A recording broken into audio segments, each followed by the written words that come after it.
spaced. Oh my God, I spaced.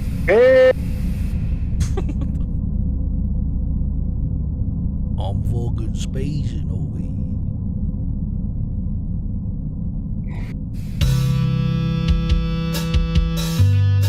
Yay.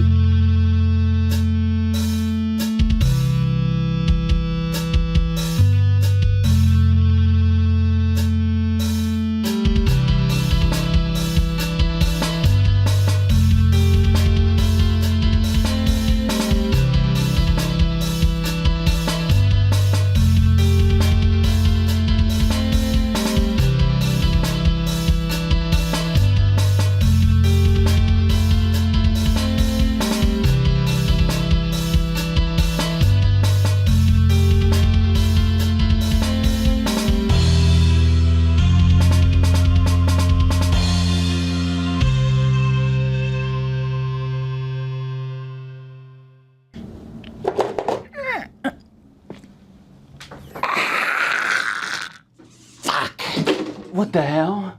My life's falling apart. I don't even think that was worth it. That wasn't interesting. That's not gonna blow anyone's mind. They're just gonna say, yeah, you were hanging from the ceiling, you dipshit.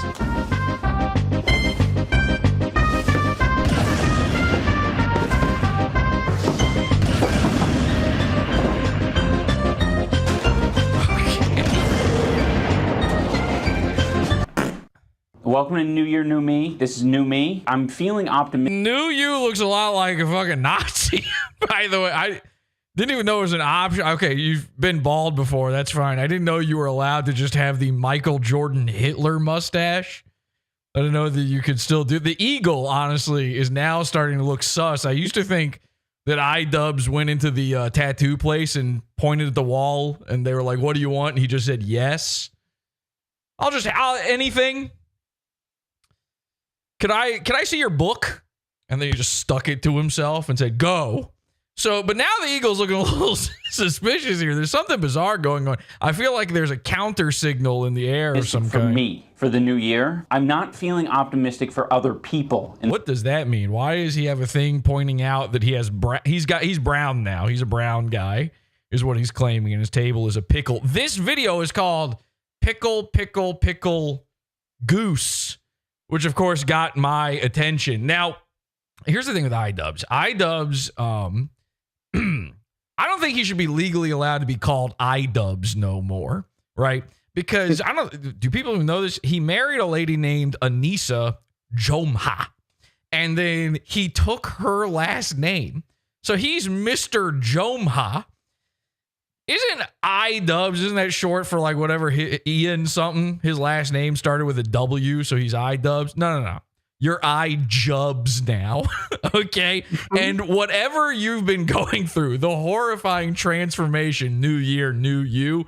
Well, new year, new PODAWFUL. I'm paying attention. I've been watching iJubbbz for a little bit here. And I have to, spoiler warning here. I'm an old man. So I did not grow up going iJubbbz rules, because when he said the N-word, I wasn't 13. I was 31 maybe. I don't even know how old I was, but I was probably old enough that I'd said it enough times myself to, save us all the trouble. And iJubbbz has been going on sort of an eternal apology tour ever since he married Mrs. Jomha. The master of the household, Mrs. Jomha. This video, I just noticed this, started out with iJubbbz putting little iJubbbz's all over the boxes. I guess this is an unboxing, which is something he does. And he's like opening up his legs and showing his holes to the camera during all of this. I didn't even notice that before. My belief on the iJubbbz phenomenon, everything that's happened. I don't know when he married Anisa. I want to say it was like 2020 or something like that when they were really officially together. 5 years now. For 5 years, this guy has been on one of the longest running humiliation rituals that has ever been exposed. I have a very strong belief behind what is going on. Why the comment section on an iJubbbz video, it's everybody just going, I cannot believe how hard you fell off. I personally think he's right where he started, to be honest with you. But I think I do know what's going on behind the scenes here. And the problem is, and the reason so many of the former 13-year-olds out there, watch out, Cog, they're no longer good for you. The reason so many of these former 13-year-olds out there think that iJubbbz has fallen off is because he is not the host of the iJubbbz program anymore. He's the face of it. He's a puppet.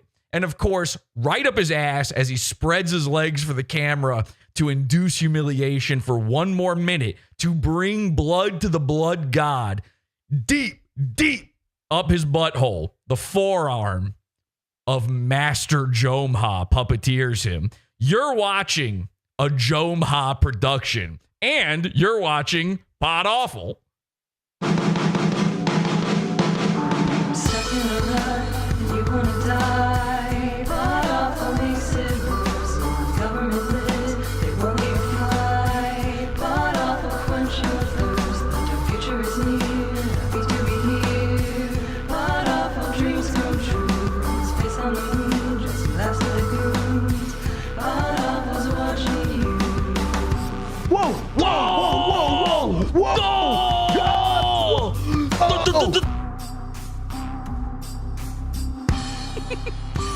Dude, this is the craziest episode we've ever done!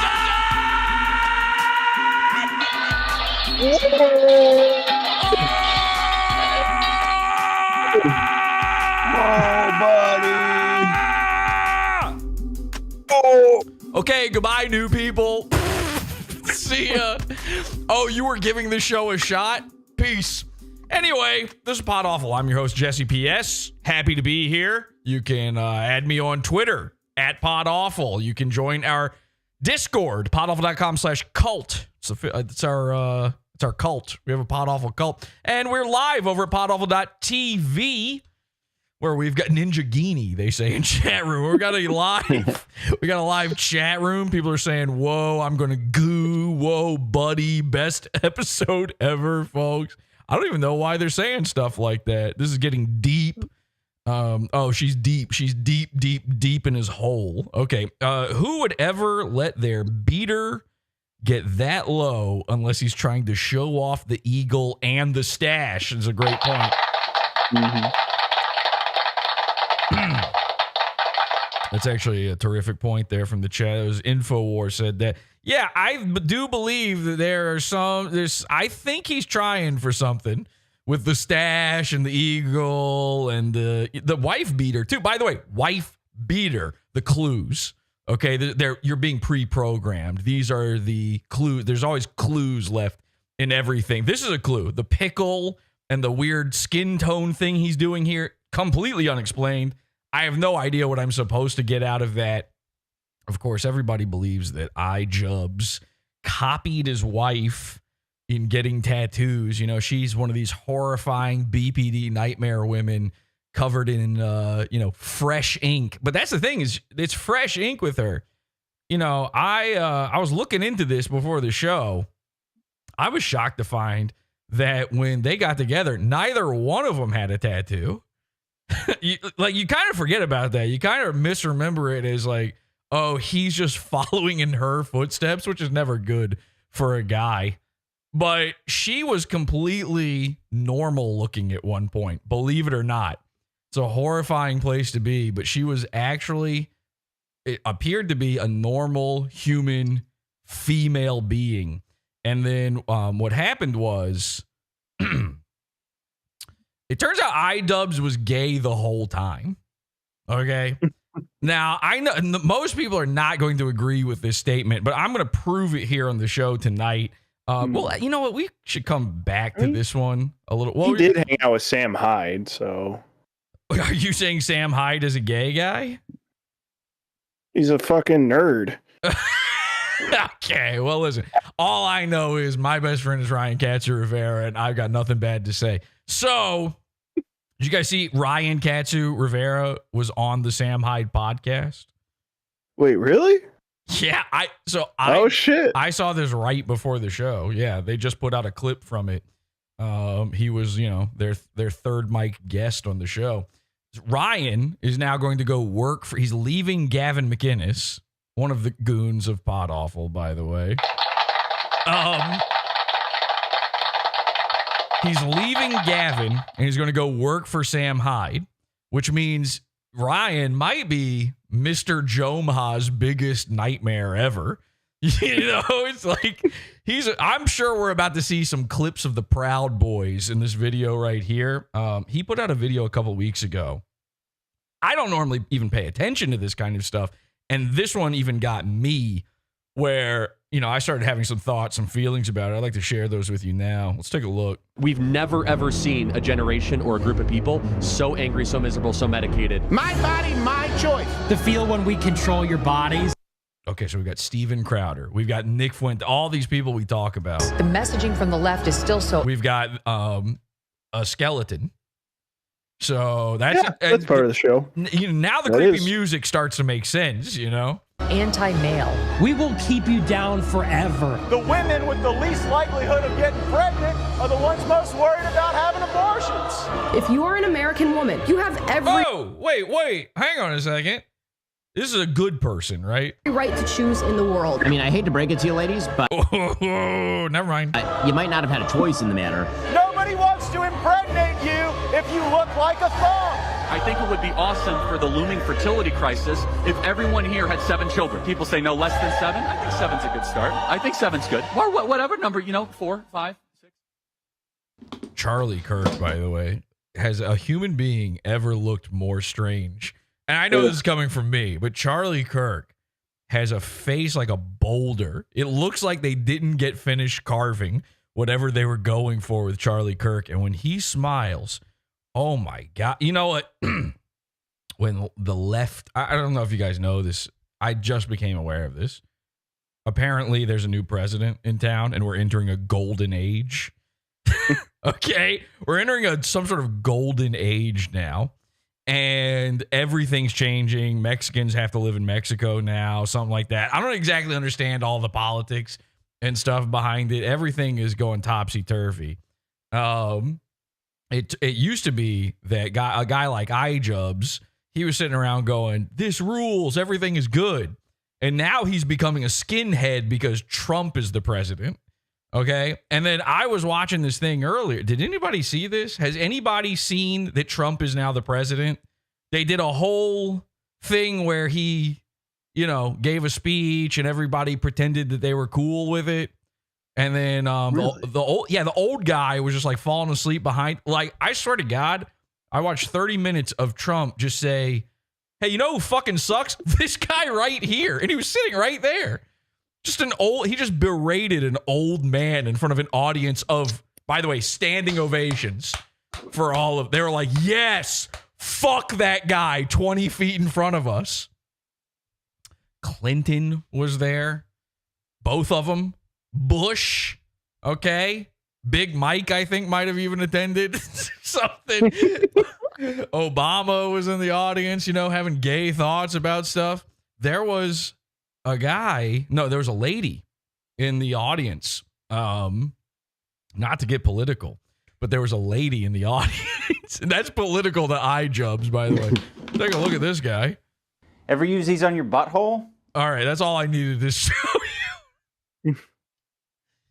This is a guy who thinks that there can't be a lady, There's like 50 other things. I'm not joking. In this thing I watched today, I don't know what you call it.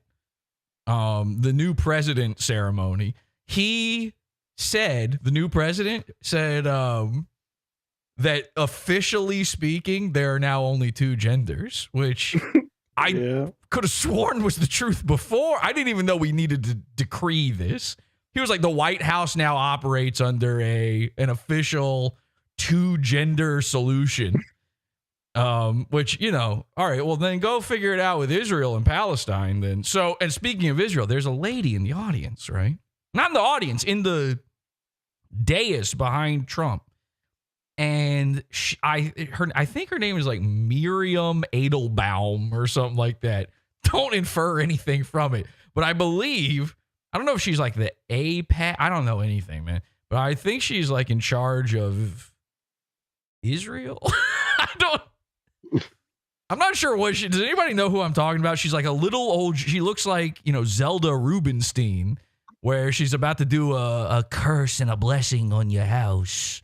I'm about to wipe the spirits clean of your home.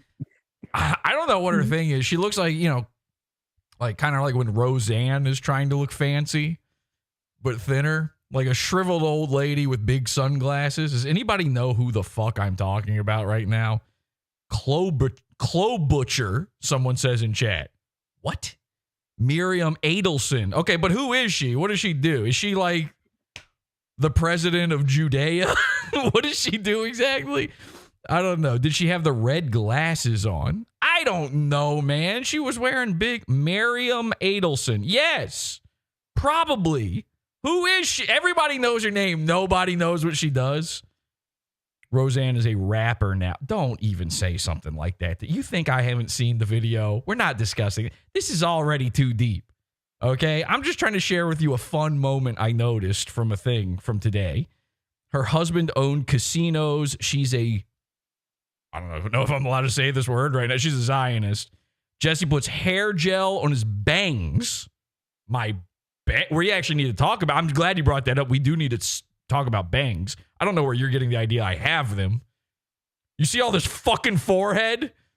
But anyway, she's Trump's owner, head of AIPAC. Okay, so this is what I'm saying. She's in charge of the money. All right.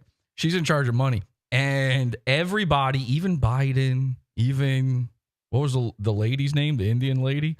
We should have voted for the Indian lady to keep out all the Indians, because I swear to God, this wasn't on their docket. They didn't say anything about bringing in a bunch of Indians with the Indian lady. We should have voted for her. She's sitting there. She's like as respectful as she can be. Not every time there's like a million standing ovations and everybody stands up and starts clapping, except for the presidents. They all just stay seated. And then there was one moment where Trump was like, and we're going to get the hostages back from the Middle East. And in my mind, I was like, the what?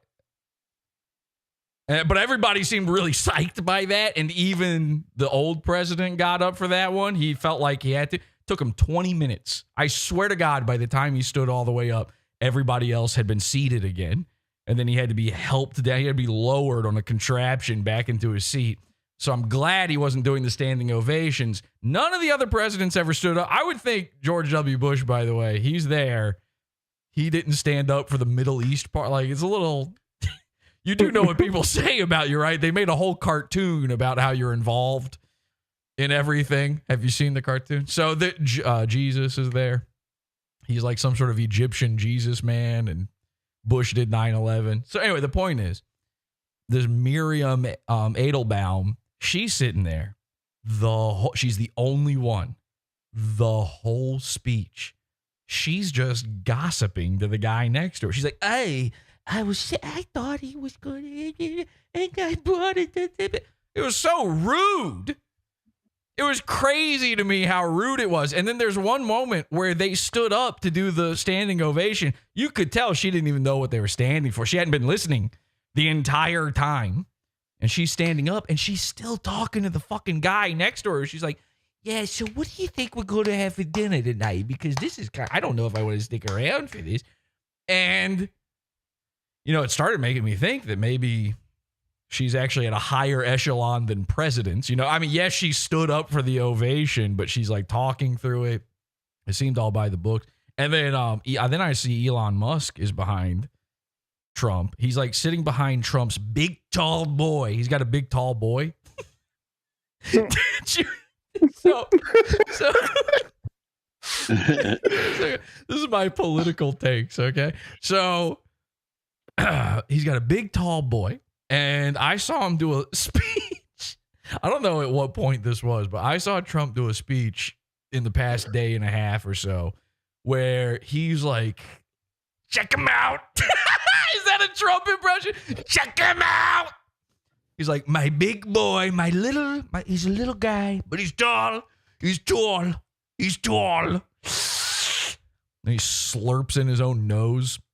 He's tall. And he keeps pointing out how tall Barron is.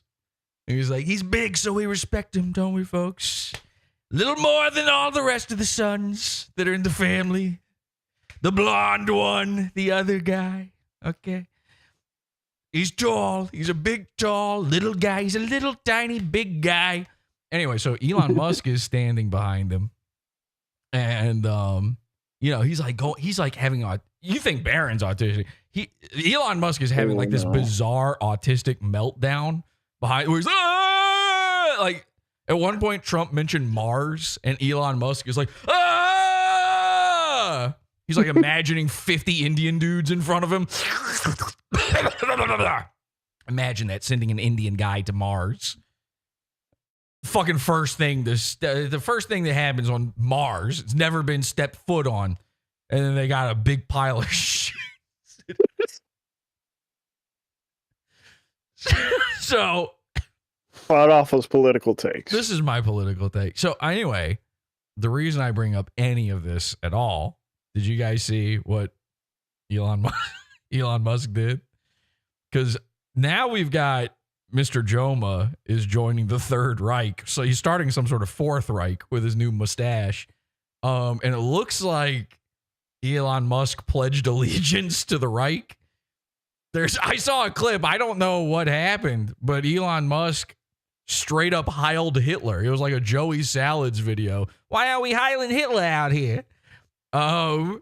He did a full-on Roman salute. Like, I mean, hard. By the way, nobody's done it harder. It was like, you know how retarded people love Whoa. You know how retarded people love Hitler? I don't know how to explain it. Like a Down syndrome. Yeah. A Down syndrome guy, because they respect, power and a guy in a suit. Like Down syndrome people understand these things, like, sort of implicitly. It's like the hierarchical order of things. They know, they love power. They love Donald Trump. I'm not saying Trump's Hitler, okay, but they do. It's pretty much Trump and Hitler are like their two and Hulk Hogan, and that's not a great one to compare either. But those three guys are like their top guys ever.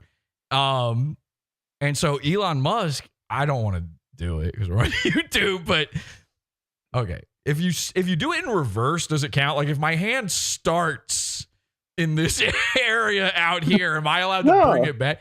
I swear to God, the way like some people will do the thing before they do the salute where they bring it to their chest first. Yeah. He did the retarded guy thing. He went, and then threw it out there. He was like, I love all you here. I love everybody here. And he threw out the fucking full Roman. It was nuts. So there's this guy won. He was excited. So I think Mr. Jomha is feeling it. We're in a new golden era. we're trying some new stuff out in the world now, I guess. Elon Musk went full Musk off. Which, by the way, if you're going to hire all the H-1Bs, can you get their Musk off as well? So, Ian Jomha, this man changed his last name as a grown fucking man. He went his whole life. Does anybody know what his last name was? Some with a W, obviously. iJubbbz. Right? Nope. Ian. I don't know. Ian Whizzlefoot. I don't know what his name was. It doesn't. His last name could have been like Wieners Inside My Mouth. It's still gayer to change your last name to your wife's last name. It's psycho that he did that.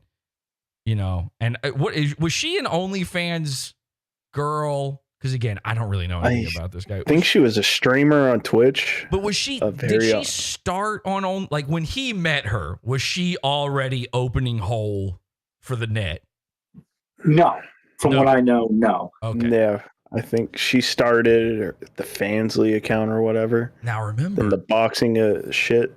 Remember my whole thing with iJubbbz is that really. What made me aware of him even was this Anisa thing, because Dick Masterson, who we've been doing shows about, did a whole thing. He had his hot take on iJubbbz 5 years ago was that he was a cuck.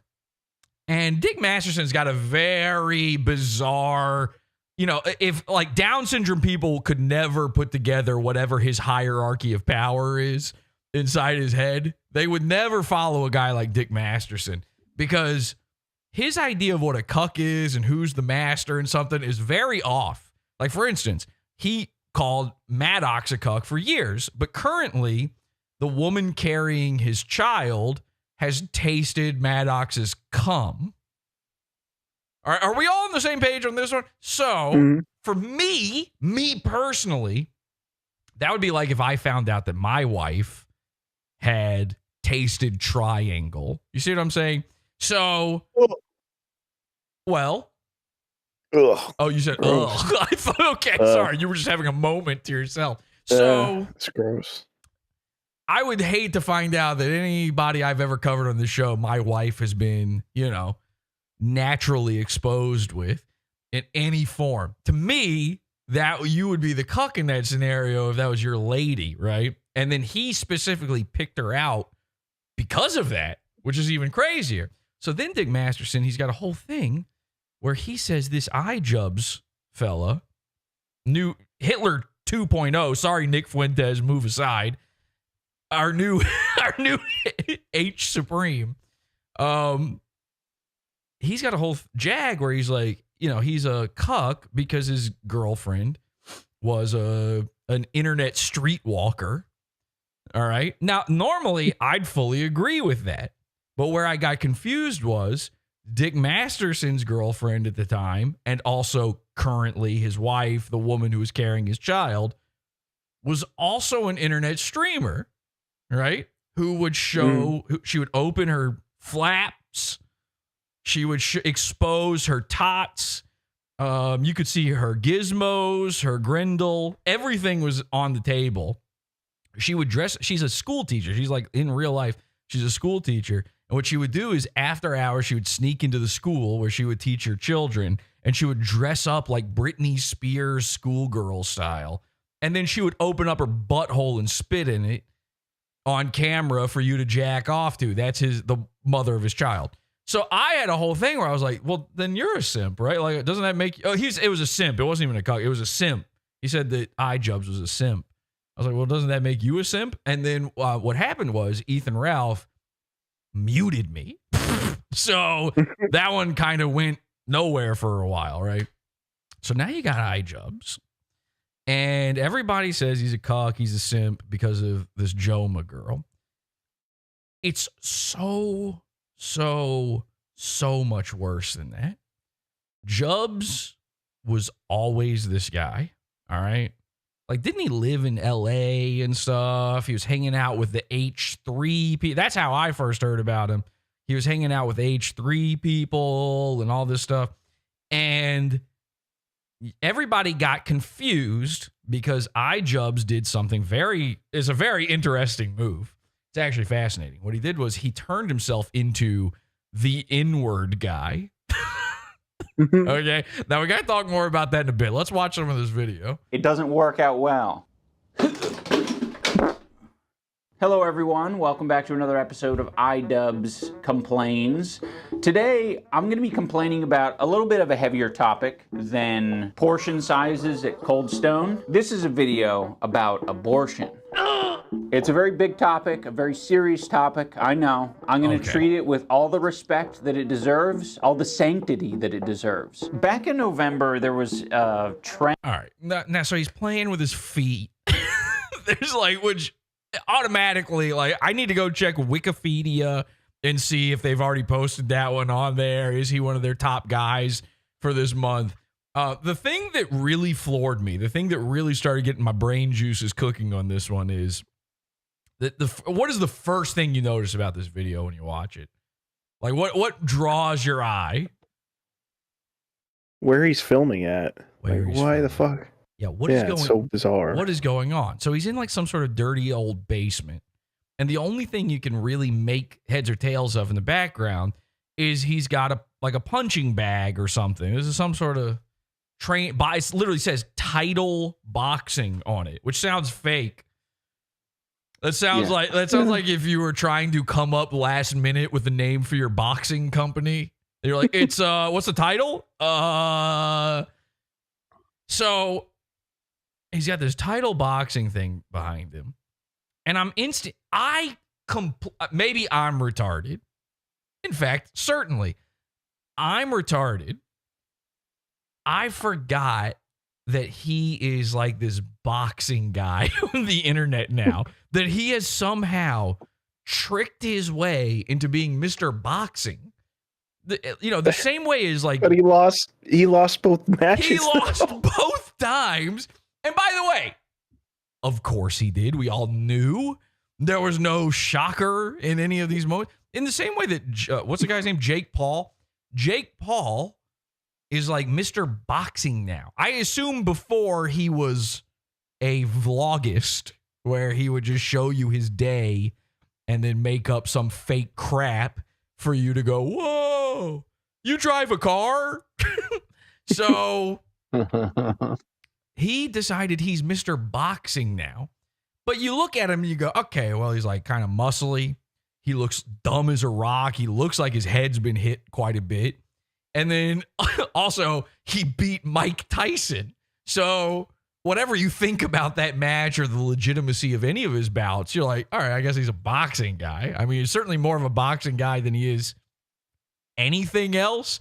Your options, like if he were to appear on the news as an expert witness in something, the chyron at the bottom of the screen, there's only two options. They could either put professional boxing guy or like crypto scam man.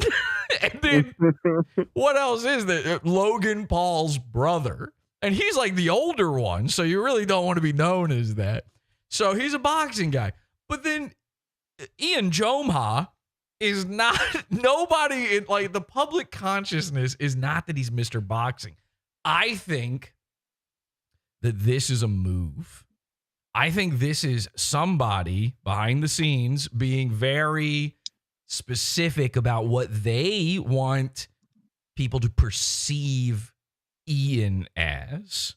Okay. The entire boxing thing is that. And then specifically, he comes out with his, he's putting out a video every 4 months, 6 months, something like that. He's barely putting out anything. So this is a calculated move. You come back, you've got the boxing shit behind you. It's to signal something. The clues, 889 angles. The clues are always there. All right. And amongst Twitter incels. But he's talking about abortion. And he's calling everyone else an incel. The guy who's gotten beat twice at his own event. That it deserves. Back in November, there was a trend amongst Twitter incels to tweet out some version of "Your Body, My Choice," and for all of the self-hating, which is it's not a trend amongst. It was Nick Fuentes. Nick Fuentes did that. By the way, Nick's body, my choice. So now what? Am I super incel? because I get to choose when Nick's body can be used and what I will use it for. So this is, now the name of this video, by the way, is Your Body, My Birth Vessel. And this is what these stone cold mutant freaks look at life as. They all refer to it this way. They think women are birth vessels. They say that as if you think it. But you ain't never thought that shit in your life. In your head, you're like, that's a lady. And the normal thing to do with a lady is put your goo in her and out squeezes a baby. And I hope to do that because, I don't know, every grandfather I ever had did it. And somehow we got this far. So it just seems like it'd be nice to keep it going. But in their fucking shaved, creep, bald minds, they're like, you're doing science experiments on women, on their reproductive organs. And meanwhile, these are also like the sex freaks of humanity. They're all doing sex freak shit constantly. Like they forgot, like it's completely, in their mind, it is completely a separate act. Scrumping and birthing are unrelated. And the topic of abortion is simply the elephant in the room for them on that one. It's uncomfortable. They don't want to talk about it because those are meant to be completely, it's a woman's choice. It's a woman's choice if she becomes pregnant. Didn't a guy say that one time, by the way? Some politician was like, I believe if she wants to get pregnant, she will. If she's raped in a Denny's men's room and she gets pregnant after, it's because she believed in angels. And then everybody got mad about that. But this is now their argument. Women, it was my body, his choice. Of course, a lot of these accounts either went private or are suspended, which is quite the accomplishment. Oh, you know, except for the one guy who actually said it, Nick Fuente. To do on Elon Musk's Twitter. Trying to speak to a wide range of audiences here. But for a lot of these accounts that remain active, with a couple of clicks onto their profile, it's pretty fucking obvious why they're tweeting out the things that they're tweeting out. They're just hateful people. We got a woman wearing a Confederate flag saying, my body, his choice. Now, how would this get worse? Oh, Nazi shit. My body, his choice, Nazi shit. And also... What, are you finding it hard to jack off to this now? So, selling courses on how to be more feminine. Maybe she walked into the flag store and that was just what they had on the wall. That's something you should be able to understand, iJubbbz. My body, his choice, Nazi shit. Your body, my choice, and... Okay, the original. Finally, we get to the original. There's the Nick Fuentes one. And Hitler! Okay. I think that'll do for sample size. I just wanted to show you guys that if you did... By the way, as he's saying this, and they always reveal themselves in this way, as he's saying this, one of his disgusting Sailor Jerry fucking, you know, if a cartoonist had to give a guy in a cartoon a tattoo, this is what he would use. One of his tattoos is a naked lady. I'm looking at big old jubblies and a fur suit down below. Okay, I'm seeing crotch, I'm seeing everything. And I mean, this isn't like respectable mermaid on the front of a pirate ship tits where you're like, okay, it's almost a tit. There's there's the suggestion of tit there. You can't quite tell if they actually went to the extra trouble when carving the wood of putting an areola on there. It's more that she's just fat, really. It's kind of a fat mermaid, and she, by happenstance, has tits as a result. It's not actually a sexual organ of any kind. No. He went full on D cup. In fact, I believe this tattoo might be the only one that he actually had any input on at the fucking tattoo parlor. Decide to look at any of these people's accounts, you're not going to find... And that's his jack-off arm, too. So he's looking at that. Find an educated person. You're not going to find a kind person. You're just going to find a nasty piece of shit. Now let's talk about a woman's value. Zero. All right, video over. Thank you, everybody. Goodbye. That's it. See ya. Later. I hope everybody had a good time, but I think we wrapped that one up nicely.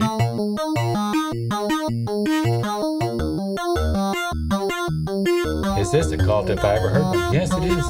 It's a cult. I mean, it's the cult of cult. All right. By the way, you can join our Discord, PODAWFUL.com/Discord. If you want to call in, join the call-in channel. We'll drag you in here on air, and you can say whatever you want to say, okay? There's a lot of people in the chat room right now who are very upset about certain things. They feel like I'm saying things in a certain direction. Just because I'm not Elon Musk up on stage doing a full-on retard salute to a dead... By the way, Hitler is dead. Like, okay, the guy's been dead for at least 2 million years. I believe last time scientists did studies on this. Can we get over it? It's kind of gay at this point. Like, you know, believe whatever you want to believe. I was about to say seriously to this idea, but believe whatever you want to believe. That's not the point. I'm just like, you really worshiping a corpse? It's fucking bizarre, man. Anyway, we're talking woman's value. Remember, everybody in iJubbbz's comment section is like, this sucks. There's like 3 guys. There's 3 guys in his comment section. One of them is, of course, like, you know, oh, I'm so glad I grew up watching you and I've changed as a person. And it's so good to watch you change over the years. That's evolving. That's called evolving. Number one, you didn't evolve as a person, okay? He's no Pokemon. You're not fucking Blastoising this shit. I doubt you can do Hydro Pump. I'm looking at fucking Jomha. This is like a Gyarados to Magikarp situation. It went backwards somehow. So I hate this idea. I hate when people refer to their opinions changing as evolution. No. You're just different now. You're not improved. You still suck. Even if your ideas and your thought processes and your opinions are good now, like they're objectively good, even if they are what I believe in, I don't think you evolved. I think you are maybe you're less retarded, but I bet you arrived to these new ideas in like one of the most retarded ways ever. You're basically, it's a rare candy style evolution where you didn't learn anything along the way. Your PP didn't go up. And I mean that in both ways. Okay. Jesse, we got somebody call in. All right. Let them call in then. You drag them in here. We're going to talk to humorous username. Wants to add something. Humorous username. Go ahead. Hello. Hi. I didn't know when I would be able to like fit it into the narrative of the episode. Uh-huh. But I was trying to think about the progression of Ian and kind of how he morphed and changed. Okay. And a lot of people say that a lot of people say that it's when kind of some of the Anisa stuff or the boxing showed up. Mm-hmm. But I remember kind of saying, I think I'm done with iJubbbz a lot earlier on when he started to do these squirrel videos where he was catching squirrels out in the wild. What the? And he was showing. You're blowing every brain cell of my being right the now. Save the Squirrel initiate. What? Yeah. Yep. So he, I don't remember when exactly. I think it was when he was starting to get sick of the bad unboxing where people were sending him like ladybugs and shit and, stuff in the. I think he started to get a little bit sick of that. Hang on. Walk me through slow. Because again, I was never a fan. I'm aware of 3 things from iJubbbz's life. All right. I'm aware of he became an inward man. I'm aware. I guess I am aware that he did something called Content Cop, but to me, that was like what I had already been doing for fucking 10 years at that point. It wasn't impressive. I've never seen any of them. I guess the inward thing was one of those, wasn't it? So I've seen that. It was like the last one. Yeah. I know about this video, and I know that he boxes with his brute wife, okay, who I believe has, orc style lower jaw tusks that come up out of the bottom of her mouth. I'm going to have to fact check that later on the show. I'm not 100% on that one. So you're going to really have to handhold me on this because every single word you're saying to me is wild. The idea that he had people sending him ladybugs, which we're going to have to, by the way, henchmen, pick it up. All right. We're going to have to start sending ladybugs to people. Coleslaw is sounding pretty tame right now. That you're saying this is the squirrel thing is the moment he changed, but if people are already sending you ladybugs in the mail, you're already a lol cow at that point, aren't you? Well, I think at that time it was like, oh, look at how crazy and quirky his fan base is. They're sending him human shit and ladybugs. Yeah, I mean, but you can kind of tell in those videos, like at first he's like, oh, look at this crazy thing I got. But as like they progress and he starts to get more stuff like that, he's like, oh, thanks, more bugs. Thanks, everybody. This is really funny. And you can tell he's doing it as like a bit, as like a character, but he's starting to actually get sick of it. Like, well, was this pre or post N-word? During, I mean, the NF was his catchphrase so already. He's in the middle of going, and all of these things are taking place. What does that even mean? Can you stop, by the way, kicking around metal trays on the? Are you inside one insane second asylum here or something? Fuck me. Yeah, somebody's crushing cans in my background. Sorry, figure that out. Somebody in the chat, by the way, said Jesse's never done a breakdown on Goons the way iJubbbz did Content Cop. I'm missing the comment now. I lost it, but They said something along those lines. You don't know. You haven't seen everything. You're new if you think that's true, because I've gone very in depth on these sorts of things before. Yeah, I can't find the comment now. I'd address it more clearly. Oh, Jesse never made fully produced breakdown of people like Content Cop. That is very, very untrue. It's just that our history is being erased, y'all. We're entering a new golden age. Okay? We're entering a new golden age for... If you do 2 at once, does it count? If I do this, am I allowed to do it? All right, looks like you're just teaching me how to swim. YMCA, which is now a racist song, by the way. Isn't that crazy? Gay people are now on your side, the racists in this audience. Anyway, speaking of gay people on your side, humorous username. So you were saying, so people are he's being sent ladybugs. He's eating squirrels. What happened? He was capturing them. Well, it's weird because he was capturing them, but it was like, I think to like rehabilitate ones that were like broke their foot or something. I don't remember exactly now. He was relocating them. Oh, right. Yeah. Okay, I don't remember why he was doing that, but he would make crazy contraptions and like funny little robots and stuff. Okay, that's fun. Do it. So you do like a Rube Goldberg to try to murder a squirrel. I remember it not being that interesting, which was why I was like, something's off here. I'm going to stop watching this guy. But I remember it just being like normal animal traps you get from the store. But and you believe this is the moment. This is the moment that the Dubbs became Jubbs. I think so, because I know people who are more obsessed with him were like, oh, this is when Anisa started to like write for him in the background. So when did they get together? When did they first actually hook up? I don't know off the top of my head. People said that one of the Content Cops was like co-written by her, like the one about Keemstar, I think. Okay.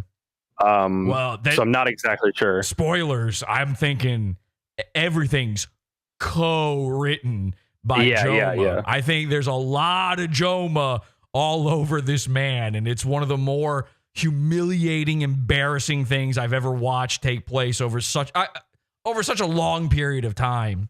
Specifically, it's the amount of the distance we've gone with this is incredible. The grip this woman holds on this guy.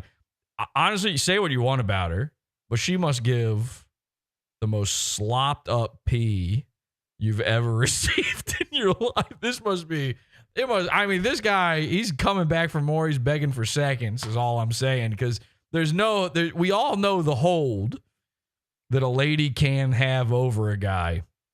But I don't know exactly what it is. So this is why I need to know, though, the squirrel thing. It's why I need to know if this was before or after the N-word bit. Because I believe that the true moment is literally, it's the dimensional merge of Ian Jomha, where in the second he said the N-word, it was a transmogrification. He became new in ways he had not previously seen. He had assumed powers that he had not had before, and at the same time, he was given a curse. And I think this is something that many, powerful men have had to go through. Anyway, thank you. Wait, is there anything else you have to add to that humorous username? No, it was just that part came to my head, so that was it. Thank you for the call. Thank you, humorous username. No problem. So, yeah, I don't know with that, but I do want to get into the N-word stuff in just a bit. But let's watch a little bit more of this video here.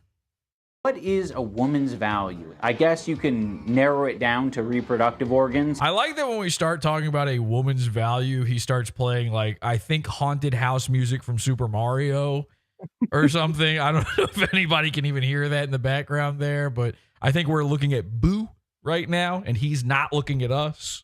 Like, okay, her value is giving birth. That is what the secularist left would like, apparently, is you take away the thing that makes most women, i.e. getting married and having children. You take those things away from them, and then that will make them the happiest they have ever been. There's only one problem. There is no data to support that anywhere on Earth. To take the part of you that is the most unique to your sex and then discard that or treat that as though that is a downside to who you are, it's antithetical to what womanhood is. It's very puzzling. It's not even remotely puzzling. Let's just... Okay. You see, here's the thing. Ian could have edited that out. What he had there is a moment that a man should not experience when talking about this subject. You should not be so emotionally invested in whatever the fuck this video is about. Which again, I like skipped around on this video.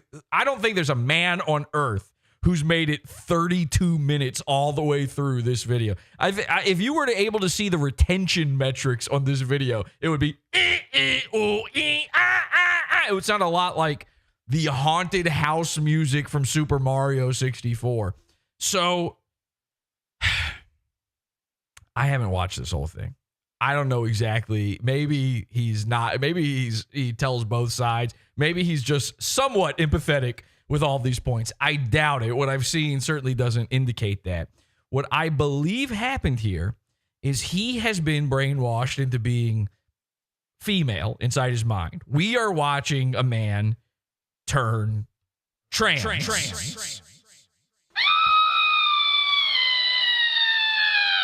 And I want to be clear, you know, somebody said this on Twitter. They beat me to the punch. They were like, I think this guy's transing in front of us. And anybody who's watched PODAWFUL for long enough knows there's a goon to trans pipeline. If you goon out hard enough, you troon out in the end. All right. The obvious first example of this ever is Chris Chan. But we have personally watched and forced many goons to become trans in our own time. I believe Nick Rekieta is well on his way to this. Right that tattoo. Fuck, man.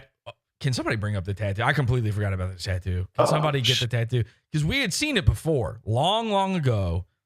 Nick Rekieta did a video where he pretended to be an e-girl by putting on short shorts and shaking his thing. He was basically Jomha. Okay, he Jomha'd for the camera. He shook his gullies. He did the whole thing. And this is before anybody knew he was such a patented sex guy. He was so full of cum inside his head that it's all he could ever think about. He's basically Destiny. There's like this guy, all right, Destiny. it's in the side chat, Jesse. Thank you very much. This guy, Destiny, Nick Rekieta are all consumed by sex. It's their entire thought process, their entire being. The people leaving comments on my tweet about boxy and shoe on it, it's like, I don't need to know what you would have sex with. Nobody does. It disgusts me. We're not bros. And if we were bros, you know, I'm never high-fiving Destiny. He could be my best friend growing up in Cuba or wherever he's from. And if he came up to me and was like, you're not going to believe it, I banged Lauren Southern, and now I'm keeping, you know, illegal compromat on her where I recorded her whole the entire time. There's no way I'm touching that guy. He's covered in a thin film at all times of sexual slime. Nick Rekieta is trooning out. We've seen him go along this process, allowing a guy, a disgusting freak like Aaron Imholte, allowing him to switch with you to become part of your gang. What's over there? Oh, it's Aaron's friend. That's like Nick Rekieta tweeted out the other day a poem. Okay, hang on a second. I gotta find this. Rekieta, was it Media? What is his name on Rekieta Law? It can't be Law. Legally, his name can't be Rekieta Law, right? He's I think it is Law. That's crazy. We need to have this man disbarred from Twitter. Oh my God. And of course, I type that in. The first thing I see is that tattoo. I didn't even need your help, Dirk. All right, so Urquhart has a close-up shot if you want to look at that. I'm looking at a close-up right now. We're going to look at a close-up in a second. Here's what happened. Steel Toe tweets out. Let's switch screens here while we're not talking to Ian. Steel Toe tweet, and remember, the topic here is iJubbbz is trooning, okay? Steel Toe tweets out, sometimes a grown man gets high on coke and locks you in his bathroom and makes you listen to a poem he wrote you, calling you a pugilist. Oh, another man of the sweet science, ladies and gentlemen. It's iJubbbz and Aaron. These are the These are the top boxers of your day.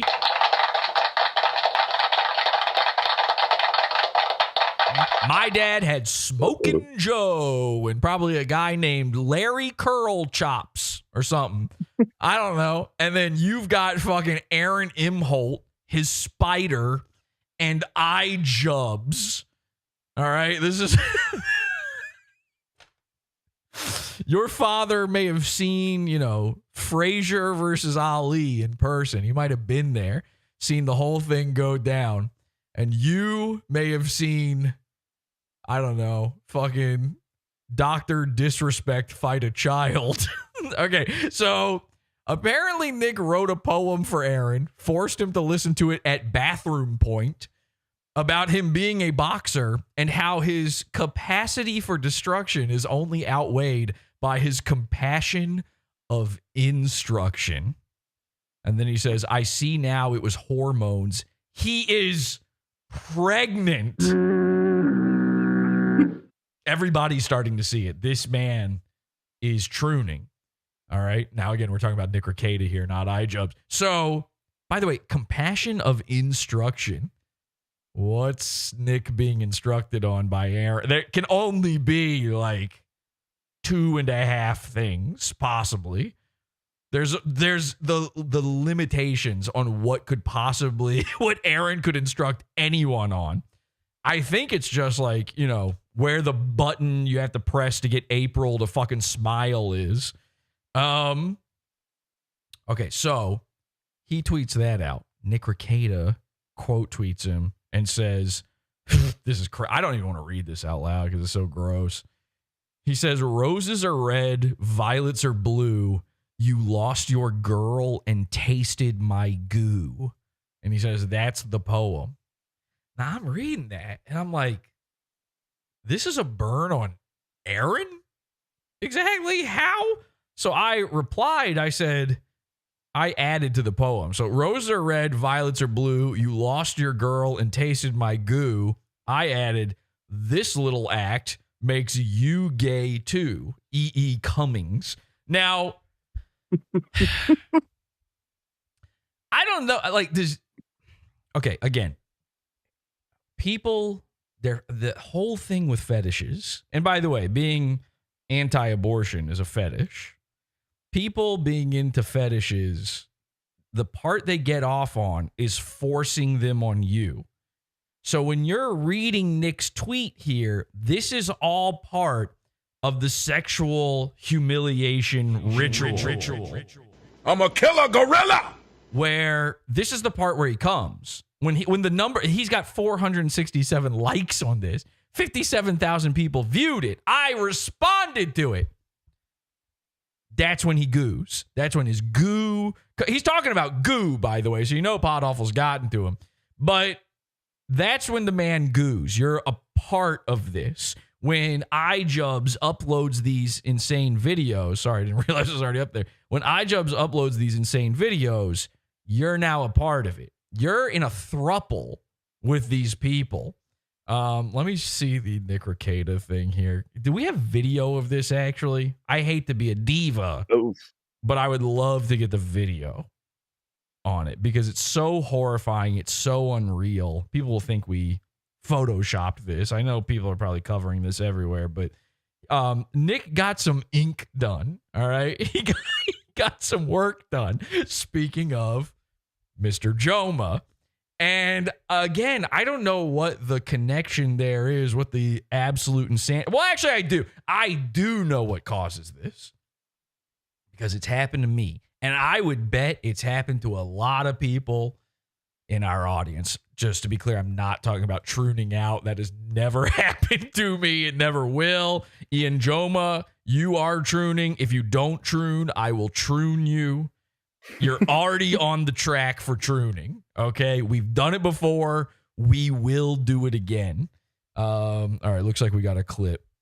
Thank you, Dirk. All right. Yep. Check this out. This is psycho. Let me blow this up here. All right. Remember, he has a wolf tattoo for April on his back as well. People remember that. He got tatted for the other bitch. He has a wolf tattoo, and she has a wolf on her shoulder now. I need to know, did he have tattoos before, I don't know, 2002? Did he have anything? Because I'm starting to believe these are starting to look fresh. This man is doing an iJubbbz speed run. Now, I believe I heard that Nick Rekieta and April Law, as she calls herself now, which is crazy. You will address me by my husband's attorneyness. I believe that they've broken up. I've heard that. I don't know if it's true. It might be some misinfo he's spreading out there.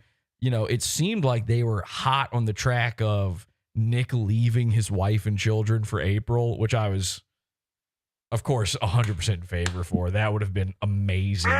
But unfortunately, it doesn't look like it's happening. If it had happened, though, what is April's original last name? Anderson?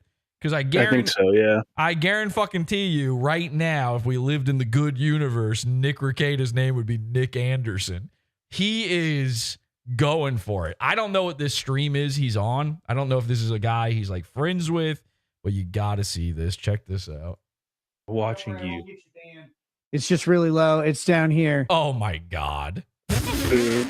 Now, the second a guy lifts his shirt up to expose his navel to you, there's only one of two possibilities happening there. Number one, you're gay, or number two, you're proving that you're not a test tube baby. I would like Nick Fuentes to do this trick. Number one, he's already gay. It doesn't matter if he does it. Number two, I believe he was grown in a test tube like many of the mutant goons out there. But let's keep looking here. Again, if you have children, make sure they avert their gaze while we show you these gays. It's just really low. It's down here.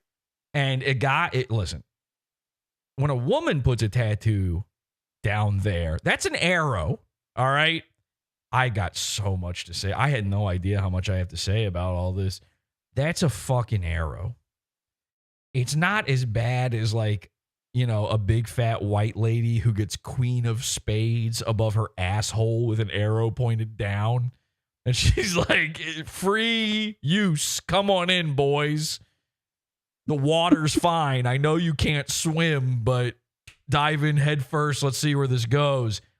When you get a tattoo that dips below, I don't care who you are. I don't care what the deal is, what the tattoo is. Here's how I know this is true. Is an arrow pointed at your fucking cock, your balls. It's gay. On a guy, it's gay. And I know this is true. And there's probably some guys out there right now who are like, fuck. They're pulling their pants up as high as they can. They're like a 1930s grandpa. Just fucking pulling the belt as tight as possible.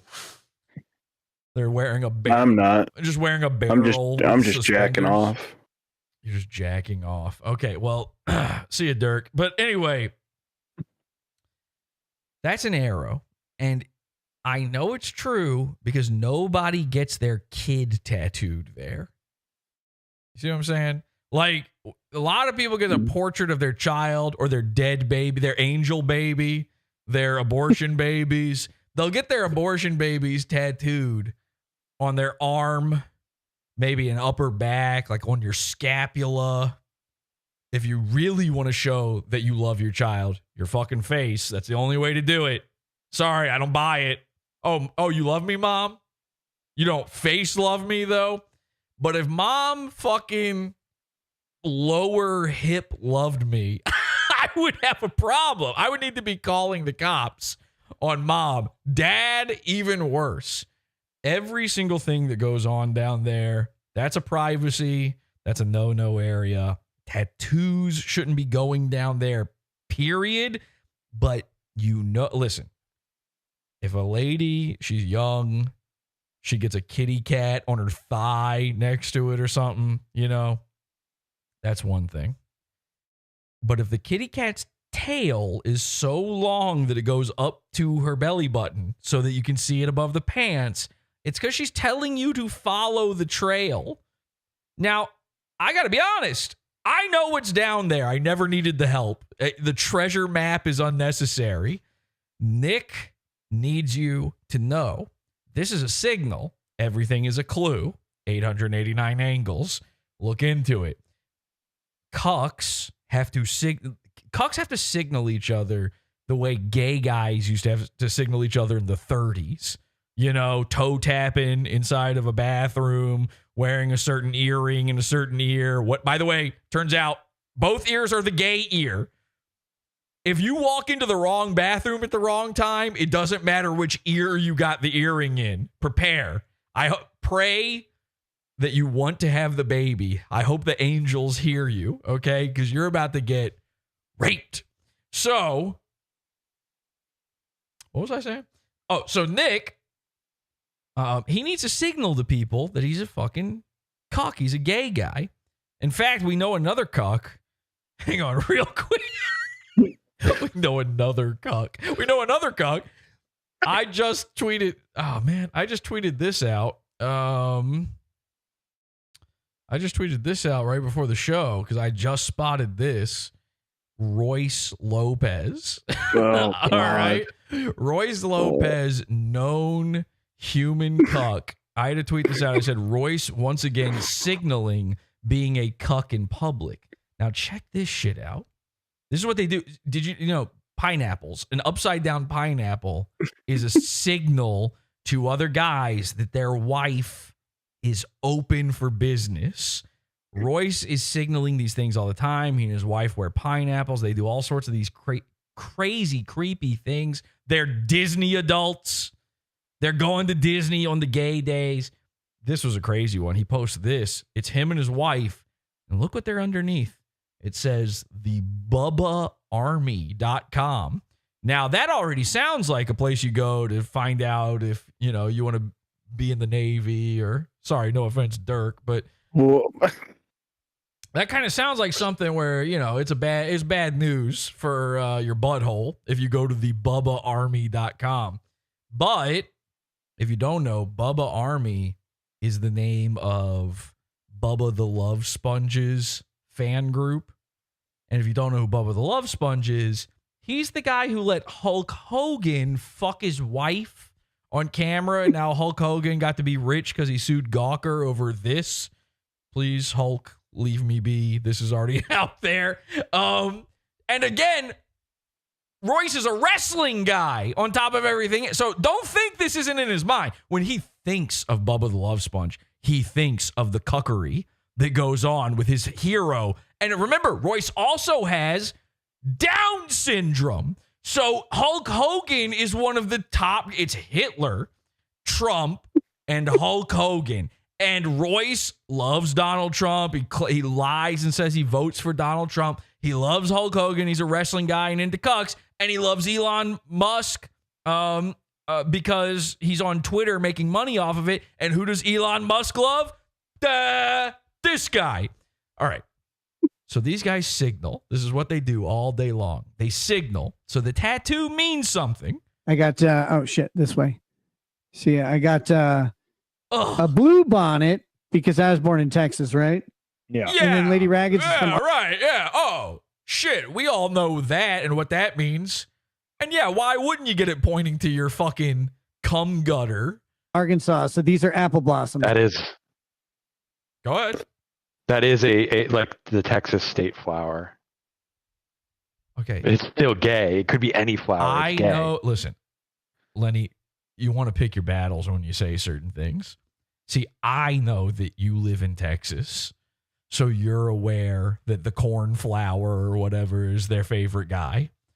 But the audience listening thinks now that you're just a gay guy, and that's why you know that. Well, they're also right there, so. They're also right there? What? Yeah, I'm gay. Wow. Oh, okay. I see what you're saying. Sorry, the way you worded that sounded bizarre. So I'm right there. And I want to be clear about something. This is, you know, I tried to fight Mersh on the ripped by August thing. Everybody makes fun of me. They're like, you didn't lose any weight either, Jesse. You're just a big fat guy now. And I'll tell you why. I was working out. I actually did lose like 20 pounds. I was starting to build some muscle. And then I realized if I keep this up, I might develop what they call cum gutters. I'm not gay. So If you have a cum gutter on your body, sorry, I'm not doing another man's irrigation, if you understand what I'm They're saying. the two state flowers. So yeah, well, you definitely need your state flowers on your. What did you? In case you forget where you're fucking from. And by the way, it's a flower. That's automatically a woman's sort of thing. And his wife has similar tattoos, like upper arm. I don't know if anybody's talked about this yet, but she's got like flowers or something going up her arm. It's like her weird tattoo, which I knew 7 years ago when I first saw his wife for the first time, his cross-eyed wife. I saw that tattoo. I went, this lady does stuff. She gets around. This is not an exclusive. I don't care how many kids they've got. I don't care how Christian they claim they are. This lady has seen the inside of a boudoir. And you know, like when a lady's got like a secret tattoo, it's not even a secret. It's a huge tattoo. It's up her arm. But, you know, it's the kind where you put on normal human clothing and it goes away. And there's something... Also, when it's just one tattoo like that, it starts becoming very fishy. And she didn't get it young. You know, these are old people. The Rekietas are in their 40s. Like, she got that tattoo up her arm at 33 or something. It was way too late. If she had done it young, that'd be a completely different story. I got that done as well. But speaking of fucking hurting. And the guy is blown away. If whoever this is interviewing him either hates him and is like dying laughing on the inside right now, or he just can't believe that he actually made friends with a guy this gay. They're watching you. It's just they're watching you. Yeah. It's really low. It's down here. How did he know? Oh shit, this way. See, I got a blue bonnet. Oh, this is just repeating now. Absolutely terrifyingly insane, but you can see how it relates back to Ian. So these guys are all trooning. These guys are all becoming trans. Nick Rekieta is now trying, he's basically gunning for iJubbbz's spot at number 1. Stop for a moment and think about why this is so fucking stupid. Why would you discard what makes you so incredible as a male? Your ability to bust. Your ability to bust is just so fantastic. The rust belt or bust. Bust through their front door, bust you in the mouth. When she loved the bus. Remember that time when Kamala Harris loved the bus? They presented her with the bus from The Fugitive. I mean, you create the seed of a life, Ben. Why would you discard that like it's a downside? It's not a downside. You should be busting left and right, Benjamin. Benjamin Shapiro, you are the bust king. Women do not want to be known as, I was gonna say the bust queens. I think a lot of women would prefer not to be known as baby maker, and she kind of does art on this. No, you know what they're known as? Mom. It's not that deep. I'm about to bust. Go.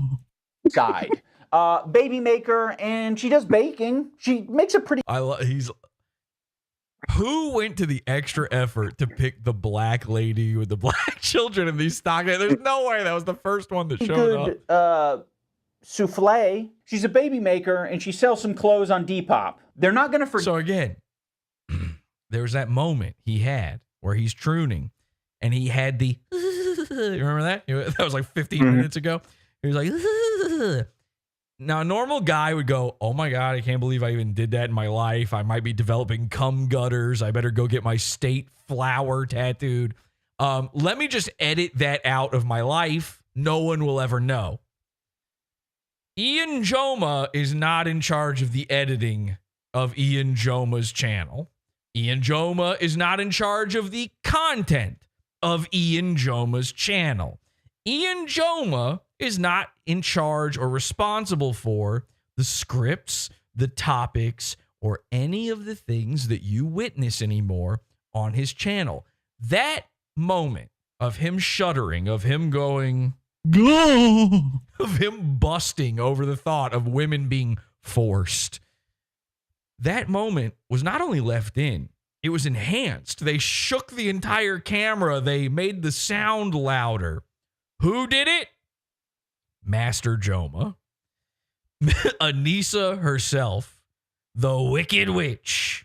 Okay, she is on a tear to humiliate this man, to subsume him into her identity, because women don't have identities outside of their boyfriends, outside of their husbands. They don't have thoughts. They don't have hobbies. They don't have opinions or ideas. They don't know who to vote for.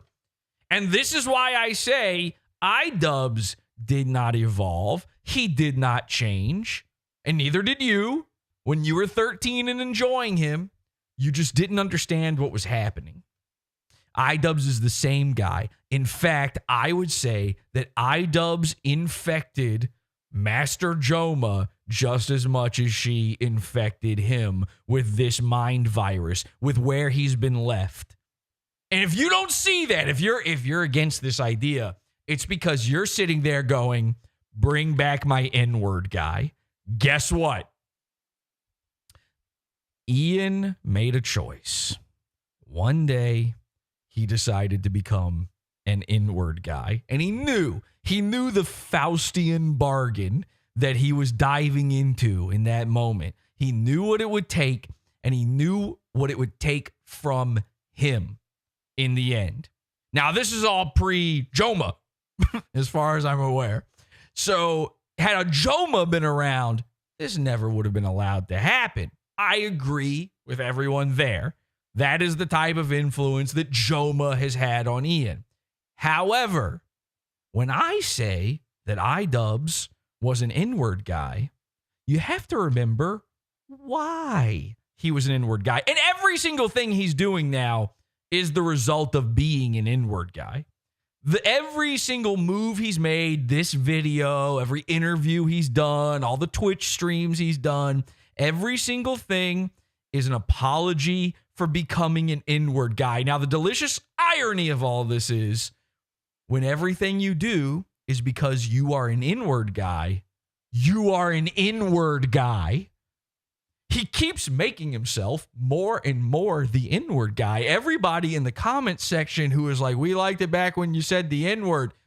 He has never risen above his N-word moment. If he had continued along the path that you think he was on at that time, he would have done bigger and funnier stuff, and we'd all forget about the N-word moment. But instead, he met a Jomha. Why did he do the N-word stunt? Everyone seems to forget that the entire point of it was that it was meant to be anti-racist. The entire point of it was to call out the girl Tana Mongeau for being racist because she had said the N-word. You see, Ian didn't know it in the moment, but his attempt to be an anti-N-word guy turned him into an N-word guy. It's kind of crazy. And imagine if you were a black guy out there, you were like, man, I really wish I could stop being such an N-word guy. And all you had to do was say it. All these guys, there'd just be white people on Earth now. I mean, Mr. Burgers has tried this trick and it's not, it does not work. Santa Cruz Joker too. So it's a terrifying, vicious cycle that he's on. But he was this guy in that moment. You learned the wrong lesson. You weren't supposed to laugh at the N-word. Did you know that? Did you have any idea? In that moment, you were supposed to be laughing at Tana Mongeau, but instead you were laughing at IDUBBBZ. And that terrified him.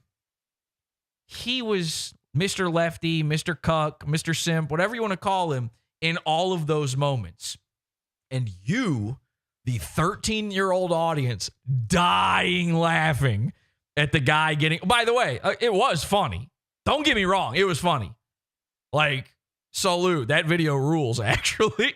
It's the only thing I've ever seen from him where I'm like, this is great.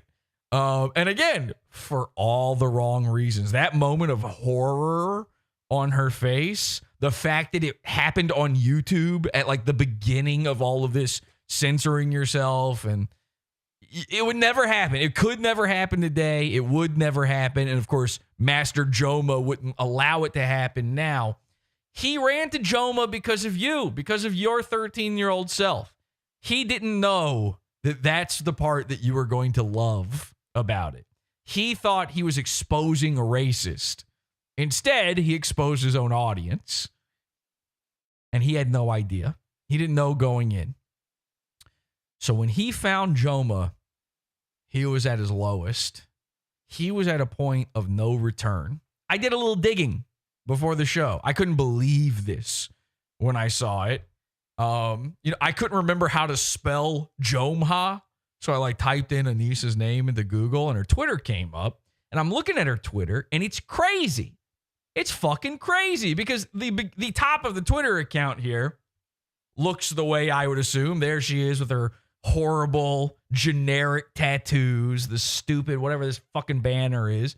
This is all well and good. Okay, Anisa Jomha. By the way, zero mention of IDUBBBZ in the account. I wonder if his had. Can somebody look that up and see? Does his say collared by Anisa Jomha, the rent boy of Master Jomha? She's got her website, anisajomha.com. How many people are going to that? None. Nobody. Ain't nobody showing up there. Then I scroll down and I see this. She's got a tweet. It's her pinned tweet. It's from 2020. Walking the dog as a whole crew.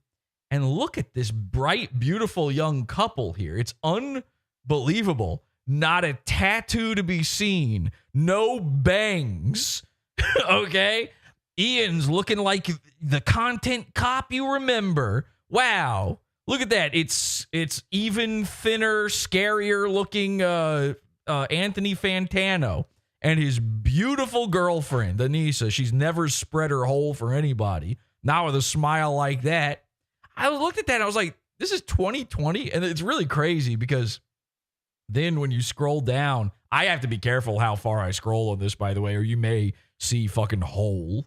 So we got to be really careful. But when you scroll down just a little bit, then you get the modern day Anisa and you can just see the pain, the horror on her face. It's all over.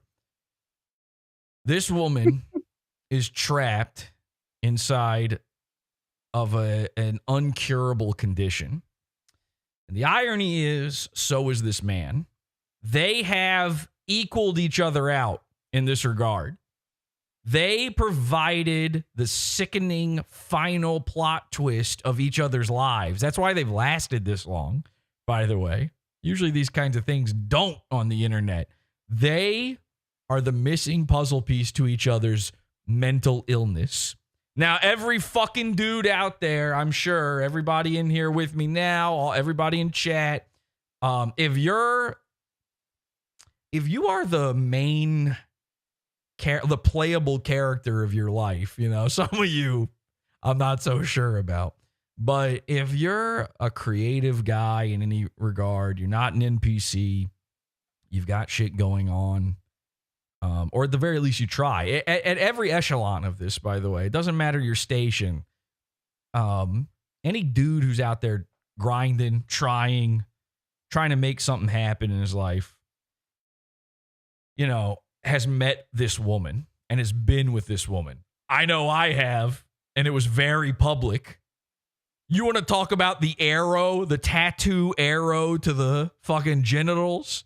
By the way, the one I dated had a koi fish right above. It looked when I was making monkey business, all right, the unspeakable acts that I cannot attest to here further. It looked like I was getting sucked off by a fish. It looked like I'd fallen into a Japanese pond and thought, well, I better make the most of it. I dipped my pecker in peanut butter and seed and tried to see what happened. It's an ancient Japanese technique, by the way, of making sushi. That's how they used to catch them back in the day. They didn't figure out fishing rods until the Americans came over to kill their Tojo. But I had one. Oh, boy, did I have one. You've all seen it. It's embarrassing. We all know, okay? And this is a moment in the guy's life. It's a trial. It's a test. It's a test. God, call it God, call it a cabal, call it whatever you will. Some sort of, there's an invisible hand in life. I really do believe this. There's something that's a preternatural super force that tests men who are testing the world around them, who are trying something out. Like him or not, iJubbbz was one of these guys. He was making it somewhere. He was doing stuff. He was getting heat on him. And when he did the N-word thing, it was a trial by fire. And every tribe on earth in the past has had trials. They've had these tests. A trial of manhood. In order to become a man at 15 in some sort of African tribe, you have to kill a woolly mammoth or what? Do they still have those in Africa? You know, or to even just be a part of the community, to be like, to not get excommunicated, basically, to be allowed into society. Tribes would have these tests where you had to complete them, and they were meant to test your will. They were meant to test. It's not really about the physical strength or the act of it. It's this like supernatural thing that every guy, every masculine person connects to in a way where we all inherently understand it. It's to show that you mean business. It's psychological. It's a test of your mental capacity and not anything else. And we lost that fucking 150 years ago, if not more. That doesn't exist by nature anymore. And the world, you know, nature abhors a vacuum. The world found a way. And so now there is, whatever it is, again, spirits, God, demons, Satan, something, you know, Nick Fuentes. I don't know. There's some guy sitting there on a cloud. He's got, you know, pointy ears and a forked tongue and a fishing rod, and he's messing with you as a guy. And he sends the BPD demon to you, and you will experience this. And to the young fellas out there watching this, if it hasn't happened to you yet, you either A, aren't doing anything and you need to fucking saddle up and ride, or B, you just haven't gotten there on your journey yet. If you're in your 20s, you still got a bit of time here. I'm warning you. I'm giving you every tool you need for this chapter of your life, and it should be a very short chapter. It should not be like iJubbbz. It should end within under a year for sure. The fact that he's been going this long proves all of my theories on this. You have to be a mental female in order to stay with this. It's an immovable object and an unstoppable force meeting in the middle. This type of thing. This is a psychological cycle that he's stuck in. This thing where he keeps shaving his head, by the way. And he made a big deal out of it. Women go through this trial too, okay? And again, I'm giving you the tools here. You won't escape it. You can't escape it. You have to go through this trial. And it might not be, exactly like mine. It might not be this exact, but has everybody here, all right, the guys that are in here with me now, I only got guys in here right now anyway. You've all experienced what I'm talking about here, yes? Yeah. Okay, Urquit obviously. Yeah, Urquit ended his in maybe the craziest way possible. Dirk, I kind of think Dirk hasn't experienced. I know Jared's old ass has experienced this maybe even 2 or 3 times. He didn't learn his lesson. I learned my lesson. Jared, I would believe, did not learn his lesson. But Dirk, I actually was thinking about you when I was thinking of all this shit. Because I don't think you have had this. Because you've barely even felt the grace of a woman's touch. I have. No, you've barely felt that. You couldn't describe to another human being the softness and the pleasure of a simple tactile response between the male hand and the female body.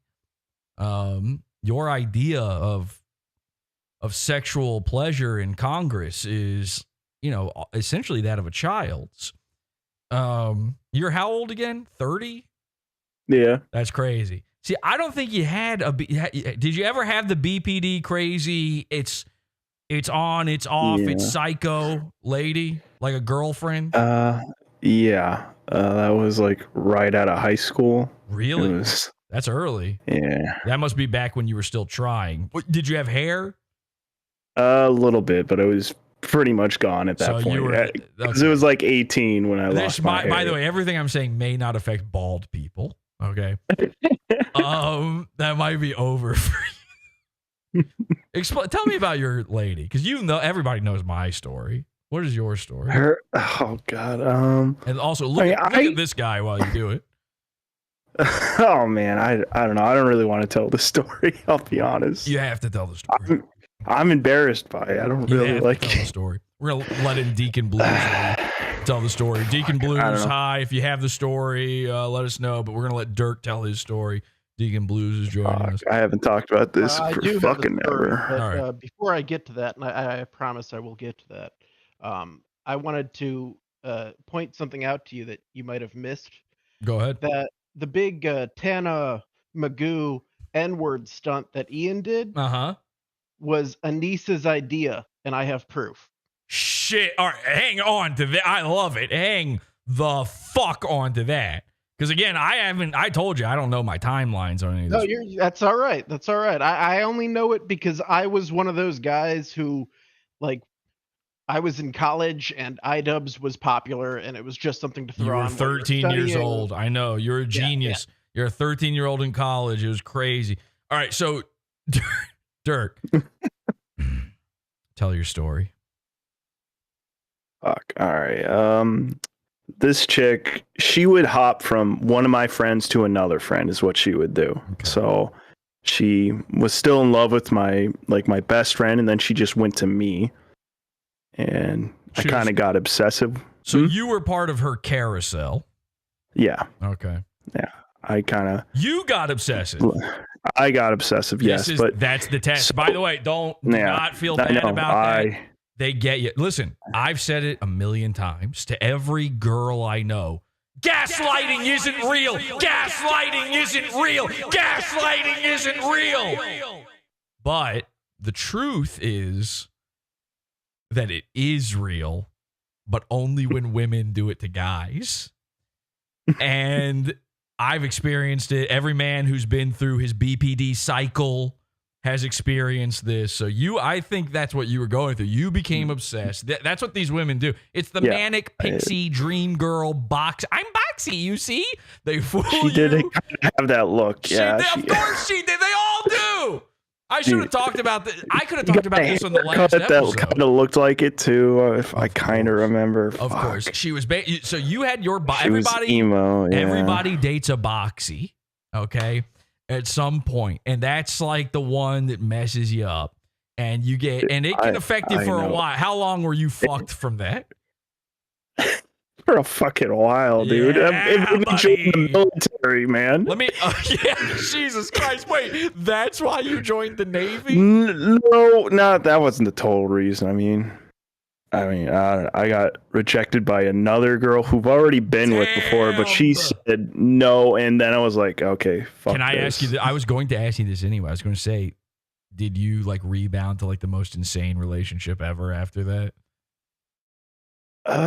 No, we never dated. No. What I'm saying is, I'm saying after BPD girl, who you became obsessed with, was your next relationship after that some sort of equally nightmare horror show, but less serious?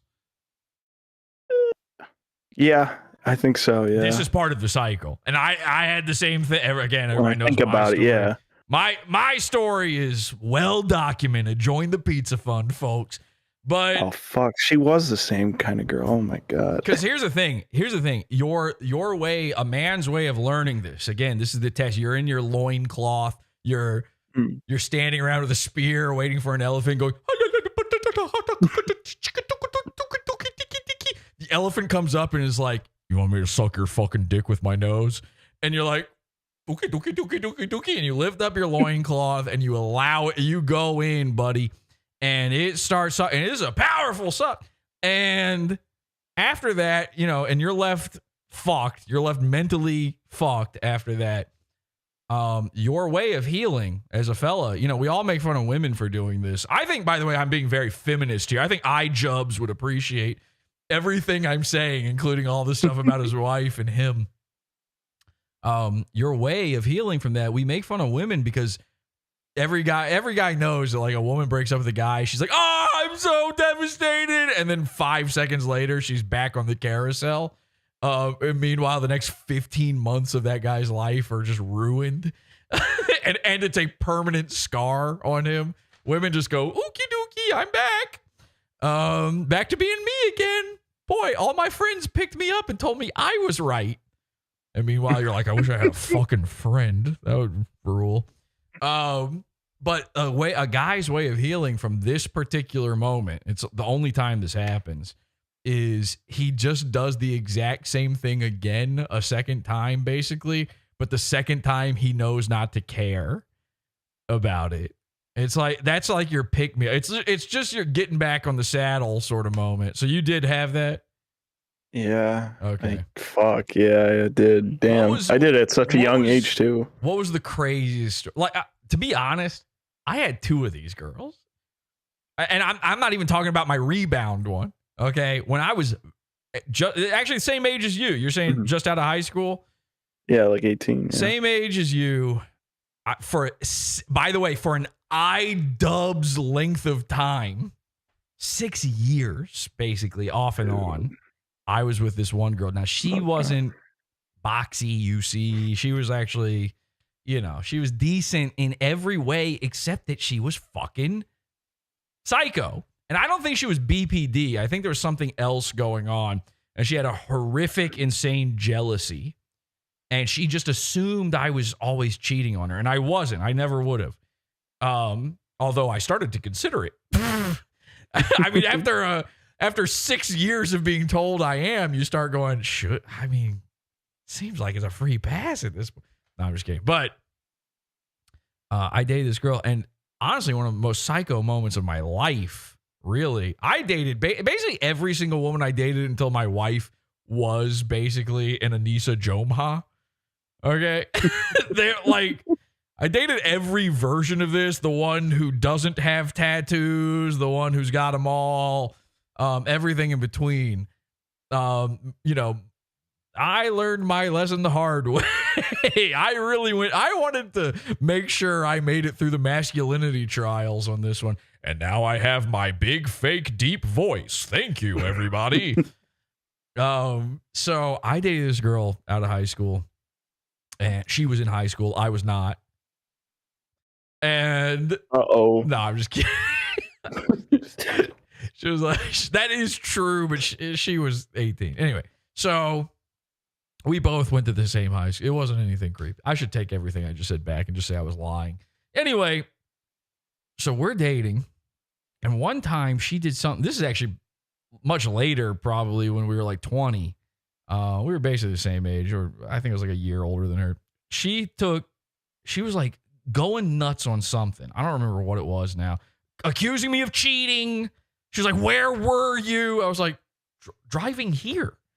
What do you mean? Where was I? You had just talked to me 2 seconds ago. You know where I was. And I had just had it, man. And every guy's had a million of these moments where you have just fucking had it. And everything a woman does is a shit test to you. And you know it. And in the back of your mind, you know, it's even worse nowadays because now they're recording you. The point of it is to trick you into going so nuclear mad that they have a recording to show everybody that you're abusive. Again, women do gaslight. That's real. But this is long before she would have been able to record any of this or anything. This is just a straight up psycho. She's just driven me to the point of no return. And I got so mad. We're sitting on her bed.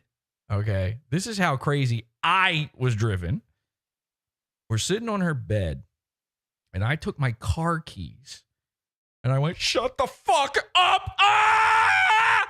And I started stabbing her bed with my car keys, like leaving holes in the sheets and mattress. Now, I had never even reacted before this. There had been no physical anything. This is just that. It was the final fucking straw. It was that moment, and something needed to happen. I just needed her to understand. Like, there's a thing that women do where because you know you're not supposed to hit a lady, they forget that you could end them. Okay, look at this woman. No, I'm not in any way saying anything, any harm should ever come. Yeah, you couldn't just snap her neck like nothing. But it would be so easy. You know what I mean? Like, you could pick it in your absolute worst moment on earth. The average man could pick up a woman, crumple her into a beach ball, and throw her into the atmosphere. And they just don't know it. And in my head, in this split second bad decision, I'm not saying this is the right thing. I just said, I need her to know that her life she's only able to even have it because of my whims. Okay? I just need her to understand that in this moment, if the wind blew another direction, ooh, things could change. Oh, I'm so angry. And so I stabbed the bed. The bed is fine, by the way. You can still sleep on the bed. There's just little holes in it. You know, it's barely anything. But the impact was there. It made the point for me. Now, that's me going nuts. That's the type of mental that I was put through in that moment.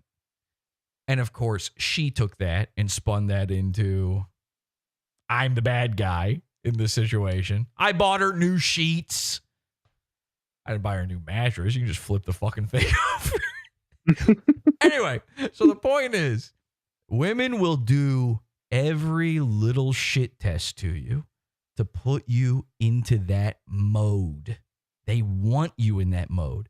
Because mentally, especially these BPD women, mentally, that's where they're sitting idle. That's them on the starting blocks. They want you cruising at their level where they're at 24/7, and they need you to feel it too. And that's kind of a sad thing. You know, I think back to those moments with her or any of these other women, these idiots, and I think, like, goddamn. Their whole life is that moment. They couldn't tell a story like that. Like, Dirk, whatever your fucking worst moment is, they wouldn't be able to pick one because it's just a constant string of them.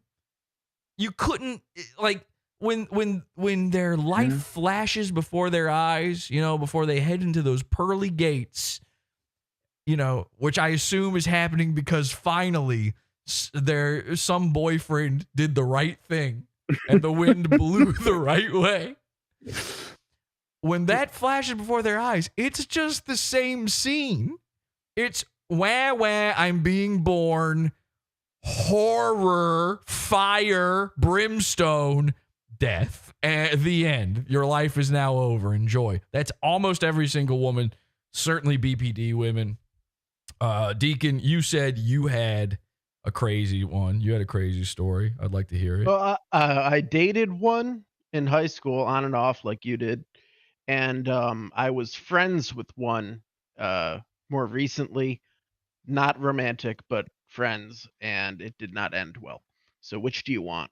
Both? I want whatever you think is the fucking craziest. All right. The fucking craziest is the one I knew more recently. Okay. And by the way, everybody, look at this while he says that. Yeah, well, you know, it's not far off. She had short hair like that, and tattoos. Friend of mine, of course, was not romantic because she was gay. Yes. Yeah. Fell on hard times, not doing well. Lost her job to the pandemic, all that.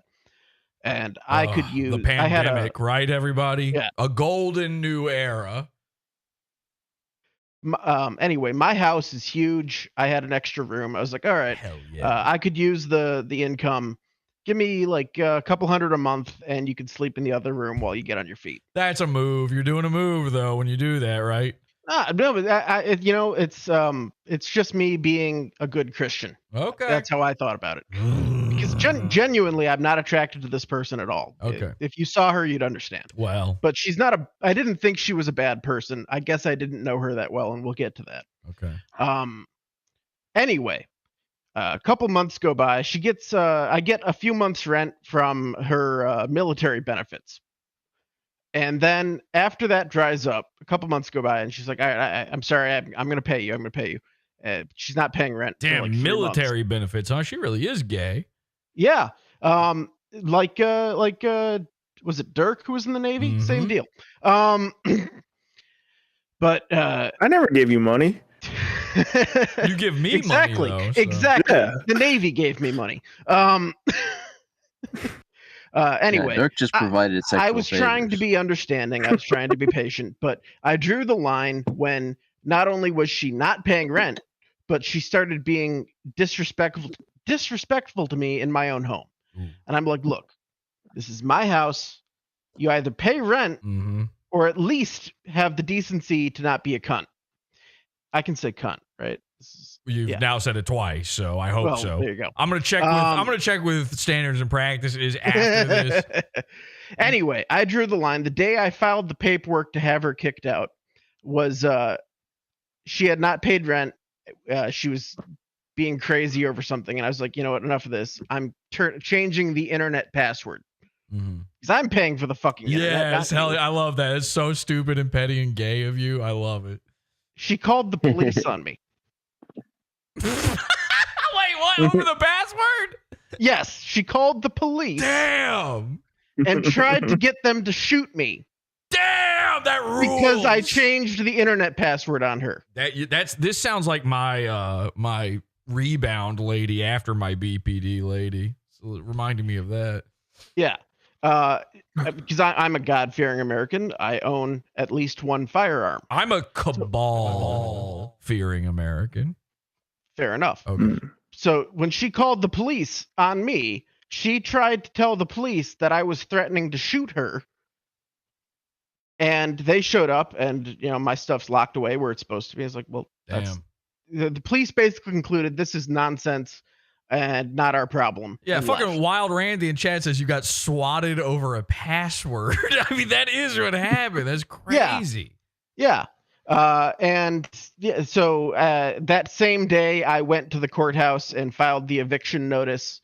And thankfully, small mercies, she decided to just move out and didn't drag it out to like a 3-month eviction process. Because you would have been stabbing her bed by that point. But she did break the door frame to the room she was renting because she slammed the door like a manic person after the cops wouldn't shoot me. All right, but all's well that ends well, right? Yeah, she's gone now. I don't talk to her anymore. Perfect. No longer friends. That was the day that ended, and that's what I get for trying to do a nice thing for somebody. No, all right, well, good. Well, we'll be right back.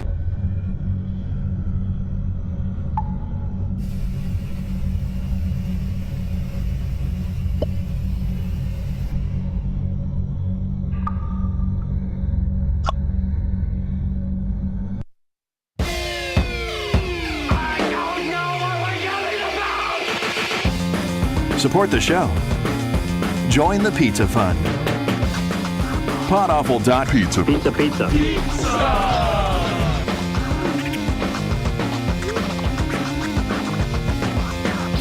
PODAWFUL.pizza.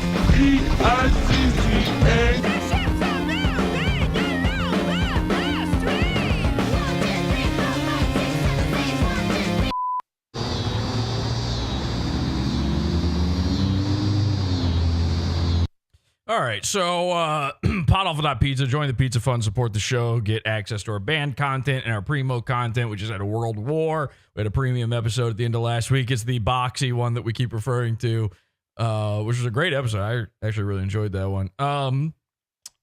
Somebody in the chat said before we left there that they would love to see an episode or a show where Jesse gives the henchman legitimate relationship advice, which is crazy, like me giving relationship advice, but I would love to do that.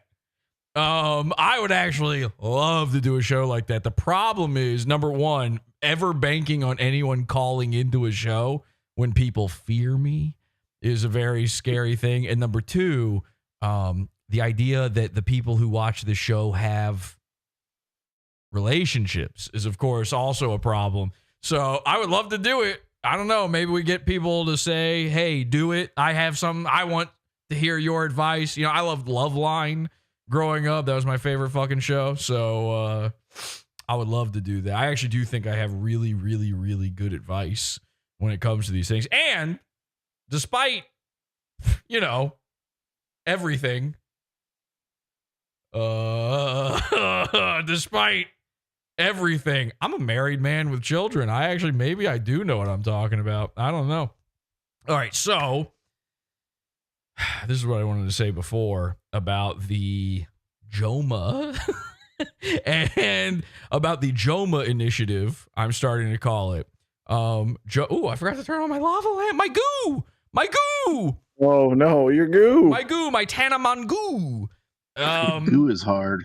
God damn, my goo is hard. Hang on, this is embarrassing. I gotta fix my goo here for a second. Soften up that goo. Yeah, we're gonna get that goo nice and gooey. We might do an after show. I don't know. I haven't decided. We might do an after show. Maybe we should do a call-in after show where I help everybody with their advice. Anyway, so this Jomha, I'm saying, you get into this trial, you get into this moment where you go through a BPD cycle. Women go through the same fucking thing. It's something that you, as a man, don't understand, don't see. I see it. I read the fucking matrix code of everything. I know how this shit works.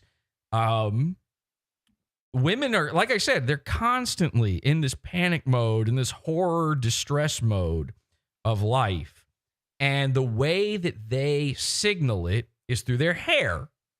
Okay? Now, we all understand this. It's easier than ever to figure this out because, you know, we call it the warning colors when women dye their hair blue and pink and shit. But it's way deeper than that, and it's been going on for way longer than that. There's something about a woman's hair. It's, you know, I don't know. They think it signals their femininity or some shit. I don't know what they think it is. Every single movie, every chick flick ever, when the woman has her moment of triumph or her moment of change, her, if you will, inward moment. Yeah, I like that. That should be a saying. When she has her moment of evolution, let's call it, every time in a movie, there's a million examples of this, she has an important haircut. I think that's what the TV tropes calls it. Important haircut. This is a thing. And the way they typically do this, the way they signal to you that they are in horrific distress is by going through something that I refer to as a bangs cycle. Now, where men and women differ, and maybe this is similar, you know, to the hair scenario. This is why iJubbbz is able to, you know, just, where's my thing there? Why he's able to just take a haircut and try to be a new guy every year, shave his head, is we don't have this thing. We have the need to solve problems. Women have the need to keep them going. They want that drama. They want everything. They want to be able to talk to people about this shit. And that's why they choose bangs for their bang cycle. It's a cycle for them because once you cut your hair into bangs, you are now in a potentially irrevocable position. And you might be trapped there forever as a woman. And I believe this is what has happened to Anissa. And again, I think iJubbbz helped cause this in her. I believe when a woman cuts her hair into bangs, then she hates it. She knows it's a crazy moment. She's literally psychologically breaking in this moment. It's do or die, fight or flight. Okay, this is a signal. It's a cry for help, throwing the flag out there, going, everybody, pay attention. I'm ugly now. Don't clip that out of context, please. And now they're stuck here. And now what they do is they cut them real short. The further distressed they are, the further up the forehead they go. Anybody watch Severance? Anybody watch that show Severance? The main bitch from that show, what's her name? Helly on that show is this lady. She's actually a UCB person named Britt Lower, I think her name is. And if you've seen her off of the show recently, you know, they've been doing a ton of promotion for this show. And so I keep seeing YouTube thumbnails with her in it. Her bangs are up here. Okay. They're at the very limit. It's basically a hairline at this point. It's like when a black person goes in and gets their fake hairline drawn in. That's where her bangs have gone. Something terrible is happening to this woman, and she needs you to know it. She's a decent enough looking lady. She could do better than this. Did she go in with clippers herself and do it? The answer is yes. They always do. Even the rich and famous, when they're in these horrific times, when they begin their bangs cycle, they're cutting their hair themselves. We know women like this. There's women in the cult who have entered these bang cycles. Eliana, I've talked to her about this. She's in a permanent bang cycle because what happens is they go, I hate myself, I hate myself, I hate myself, I hate myself. And the bangs start growing. I hate myself. And then they get to the awkward phase. Now, bangs are already hideous and awkward. Nobody likes them. So there's never been a man on earth who was like, you know what I fucking like? You know, hey, babe, you know how you would look better to me? What if your hair was like retarded in the front? What if you had a female mullet? Okay. So they gets to that awkward stage and they're at a point of no return. They need to make a decision. And it's either let it keep growing out and it's going to look a little silly for a bit, but it's only a little bit. And you've already looked silly for the past fucking 6 months of your dumbass life with the bangs. So just a guy in this scenario would go, I'm going to let it ride. I'm going to let it grow and then we'll be good. But guys don't have bangs cycles. So this isn't the way of things. This isn't the way nature or the cabal has intended things to go. So instead what they do is they panic and they go, I'm going to cut them short again. And now the cycle continues and the stress and the horror of their lives continue. And every single time they go to trim it back, their life is trimmed back a little bit more. And the outer shell, the mask, is trimmed back a little bit more. And this is something that we've known since the 1800s. Did you know the phrase lunatic fringe is not about the outskirts of political beliefs? That Teddy Roosevelt made it about that. Teddy Roosevelt's the first guy to say lunatic fringe in that way. Lunatic fringe, and by the way, the season of PODAWFUL named Lunatic Fringe is also named for this. Lunatic fringe is in reference to women's bangs and how it makes them psychos. That's real. Look that shit up. Did you know British people, because they are baby brained, they have to be fucking difficult, they call bangs fringe? Did you know that? Yeah. Yeah, because they also have to call things, you know, glurpy blurp and boing, oh, I'm eating bangers. It's a sausage. No, it's a banger. But I don't have time to say mashed potato. So every British person, they got to be fucking baby brain difficult with everything. They call it fringe. And back in the 1800s, we called bangs fringe. And the first suffragettes and feminists in the 1800s started going cuckoo. And what did they do to show it? Bang cycle. Bang cycle. Newspapers started reporting on this. They said the women are going crazy. They look like fucking shit. And you used to be able to say that in the news, but that was news in the 1800s. Women are ugly. Panic, gentlemen. Women didn't know how to read. It didn't matter if you put it in the newspaper. They weren't going to who would they complain to about it? Number one, it's not like anybody would listen. Number two, they couldn't read the newspaper. Number three, they wouldn't anyway. So then you could open up your local newspaper and you could find out that, like, you know, they would warn you back then, like, oh, you know, Gertrude down the block from you, this is the newspaper. Yeah, she had a hysterectomy, so fucking look out, because her humors are out of balance, you're going to want to do something. Maybe don't let her into your parlor room. If your wife is having tea and you're inviting over guests, go ahead and exclude Gertrude forever now. She's now excommunicated from the tribe. So they started reporting this lunatic fringe thing. They're like, I know you guys are not going to believe, this is the newspaper again saying this. You guys aren't going to believe this, but women have decided to be ugly on purpose. And they're cutting their hair this way. And we believe it's because they want to vote. And you should have learned the lesson. The gentlemen back then, we should have figured it out. We should have never given them the vote, because then you end up with Anisas. You end up with Mr. Jomhas. Okay? All because of the lunatic fringe, the bangs cycle. I have a deep, empathy for women in this way. As a long hair man who does not have bangs, again, guy in chat room who said that earlier.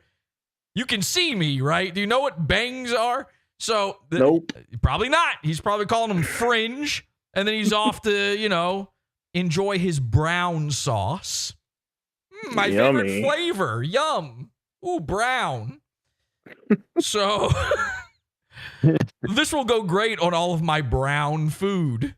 The only things I eat. Beans. And I'll put beans on a potato. And the potato is also on top of French fries. Time to make it more brown. That's not true. We eat mushy peas. Yikes! Get the fuck away from me. So, as a long hair guy, I understand this, okay? Now, I've had long hair my whole life. Some people would say I'm like Samson from the Bible. It's where my power is stored. And I do believe that, actually, in some ways. Sometimes I even attempt to cut it. I need a haircut. I know everybody's thinking, yeah, no shit. But I need it a little shorter right now. And sometimes I go to try to cut it, and it won't even cut. It's like Superman. I don't know how the fucking dude shaves. So, as a long hair guy, I've had long hair my whole life. I don't know why. Just did. My parents just didn't cut my hair, and then I was like, I guess this is me. And now I'm stuck. I'm stuck in a long cycle, whatever that is. And by the way, the carpet matches the drapes. Okay. So I'm in a bit of a long cycle lately. So, but when I was in high school, I always had the long hair.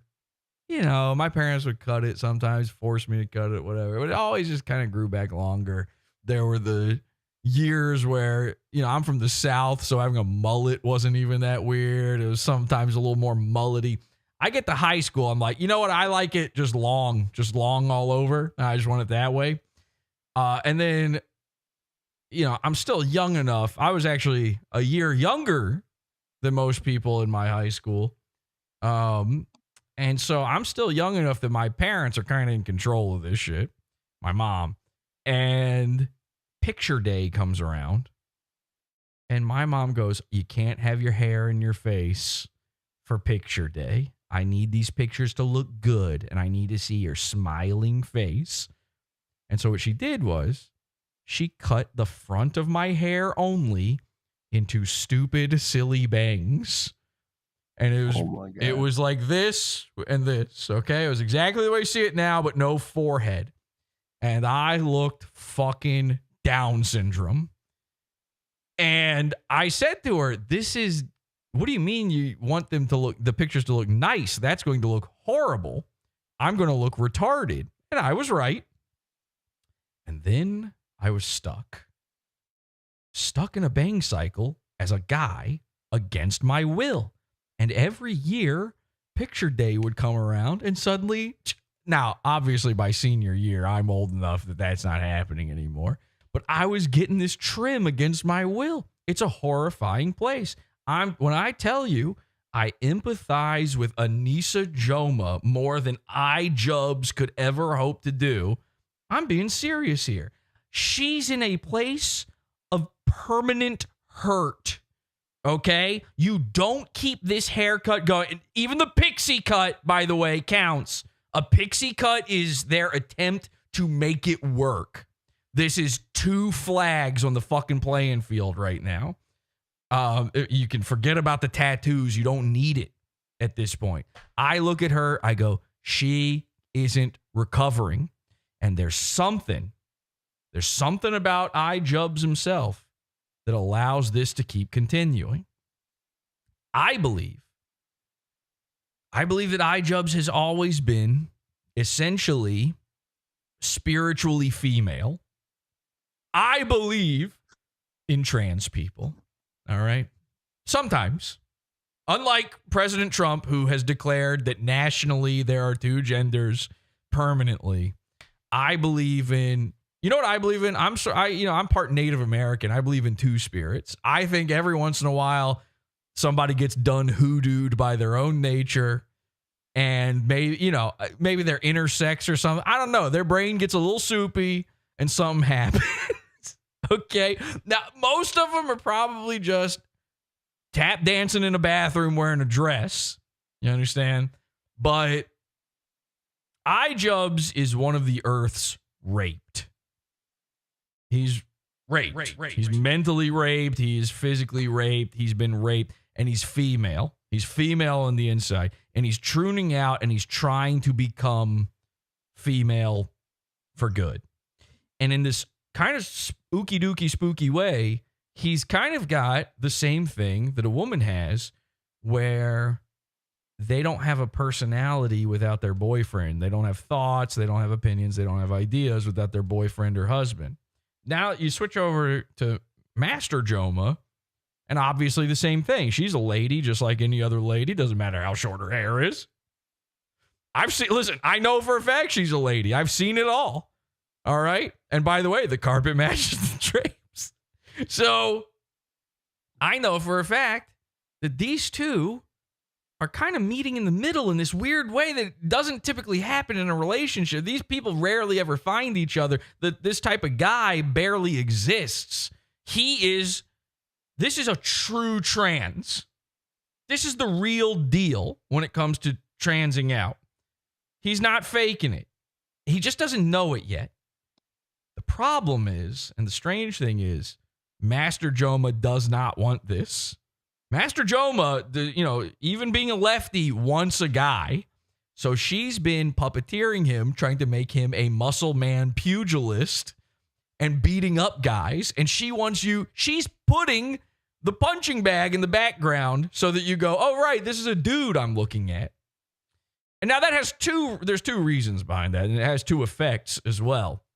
The number 1 reason is so that you think you're looking at a dude, so that she doesn't seem like a lesbian, because otherwise you would look at her and go, now she needs to not look like a lesbian because she's trying to sell her body to simps, to men, and that would be a turnoff to them. It's part of the marketing. Everything with this is marketing.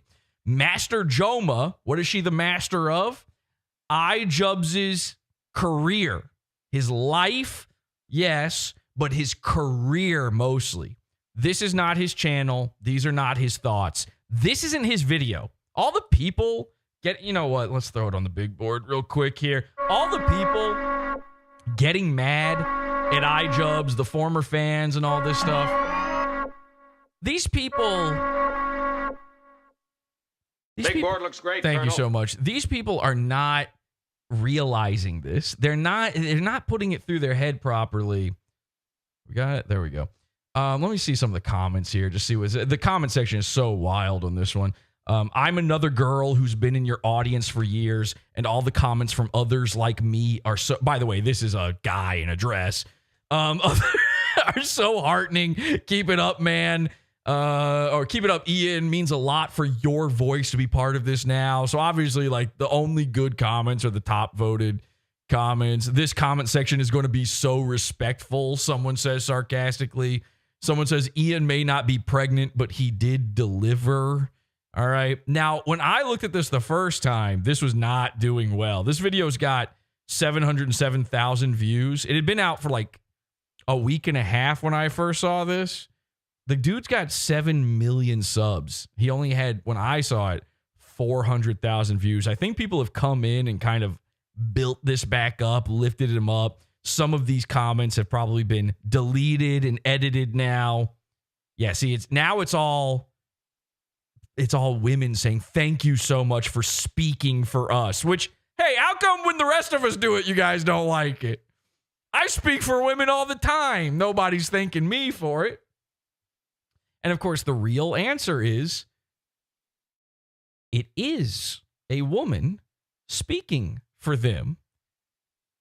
Jomha, Master Jomha, wrote the script. It was her idea for the video. Every single aspect of this was her vision. She puts the thing back there, so it seems like, hey, he's a regular guy. He ain't gay. Oh, could a gay guy do this? Punch. Tiny little punches. Tiny little, I lose. I lost at my own event. You wouldn't hit a gay guy in the fucking head a million times, would you? So she wants you to think this is a normal guy. This is what normal guys are supposed to be like. Anisa Jomha would never be anything without iJubbbz. Everybody knows that inherently. She knows that. I don't think she would even lie about that. You wouldn't know her name. Nobody would. When she started dating this guy, she knew it, and she knew she could change him. Now, again, I don't think he is different, but I do think he used to make content, and that's the stuff you guys used to like. She now makes content. This is a vessel. Your body, my content vessel, is what this bitch said to him. And he said, you got it, babe. Whatever you say, please just keep spreading your holes on the internet to empower yourself, to feel more powerful. Now, Deacon, you told me that you believe that Anisa, this is flooring me, that Anisa is behind the N-word video, the Tana Mongu video. Is that true?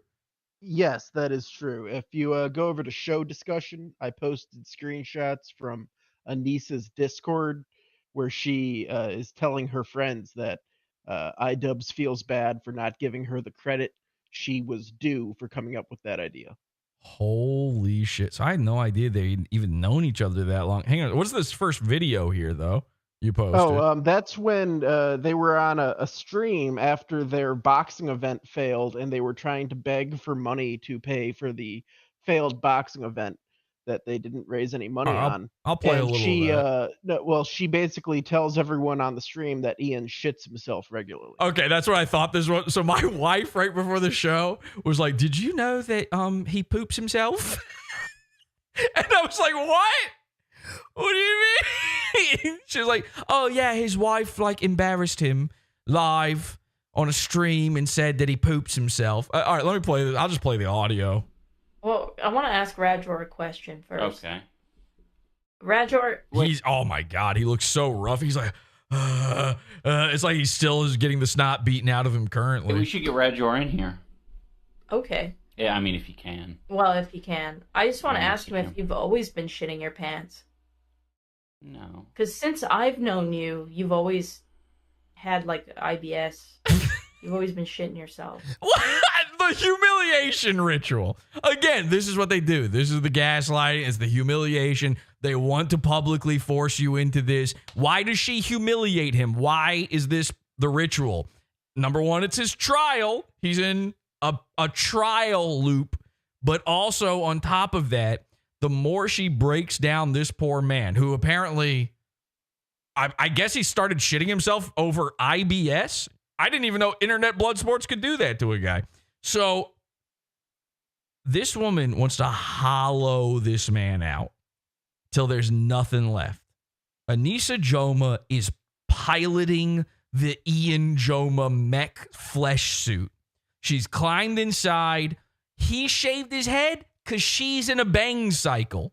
She's cutting her hair. Okay, she keeps it short. Now he keeps it short. Why is he a bizarre Anthony Fantano Hitler? Now, I'm not 100% sure on that one. I haven't figured out all of the kinks, and there may be some flaws in my theories. All right, now let me look at. I got some more hair lore for you on that. Actually, Give me. When Anisa first married iJubbbz, just before they got together, around the same time as the Mangu video, she was publicly on Twitter, there's records of this, very heavily crushing on a guy named Chris Raygun, who is also an old content creator. I'm familiar. Yeah. Anyway, it just so happens, who could say why? After they got married, iJubbbz dyed his hair the same color as Chris Raygun's. Okay, very strange. That's actually too gay for me to know. And now I wish you hadn't told me. Okay, so here's Anisa. This is a Discord leak. The one you want is at the bottom of the page. There are some other ones there where she's talking about how he burps too much and his room is smelly. Okay. So here she is. She says, and he was like, I feel really bad when people tell me how brilliant the Tana thing was. I always tell them it was your idea. I mean, that sounds fake when she says that, but I believe it. And then she says, she's quoting him, but I feel bad I didn't credit you in that. And then people respond to her, oh, fuck. And then somebody says, I think Ian is lame. That's her boyfriend, isn't it? And then she says, it's stupid. Ian doesn't even hate Tana. He just didn't want her to get away with shit behavior. This is proving everything I said. I didn't even know any of this. This is proving everything. We drove 8 hours. So she was there? Yes, she was there. Fuck. I've never heard anybody talk about this. How is this not the front page news when you discuss the Jomhas? How is this not the main thing? Oh, it is on her Kiwi Farms thread. Oh, the Kiwis are ahead of the curve here. We drove 8 hours, with Bunty. We drove 6 hours snutch into I think she means snuck into Tana's thing. Waited for 2 hours in line. We were legit the last people to go. LOL, fuck Tana. She was so dumb she never even knew it was Ian. Well, she didn't know who the fuck that was. That's why. LOL, Ian might have had a gun. Inward equals gun? That's referencing what Tana said during the Oh, okay. I got you. She was wearing a fucking bra, nothing else. Typical bitch, I've seen your fucking stink hole. Are you kidding me? There's literally, if I had scrolled any further on her Twitter timeline earlier, you could see the outline of her anal lips and crack. Every single fucking tendril of the starfish is on display. Oh my gosh, a lady was wearing a bra at her event? No, this is nuts. All right, anyway. So that's damning. I mean, this is proving all my theories correct. That's actually crazy. The fact that she's there too, which means how many other things that you love from this dork was she not just physically there? She's just off screen. She might be the one holding the camera. I guess she is, right? Who was holding the fucking camera? Who else would it be? So she's holding the camera. These are her ideas. You have been, this is crazy. This is fucking crazy. You've been a fan of Anisa Jomha this whole time. I got excited, very excited to see all of this. The whole time. The only difference is now she's like, you know what? I think I can finally do like the stuff I want to do. I just have to put on my iJubbbz mask to do it. And that's what this is. I'm going to watch this. Look. Get that this is what they do. They have reminders every month of what they are and what they can do with their body. They don't need that to be their title. This is not a man's thought.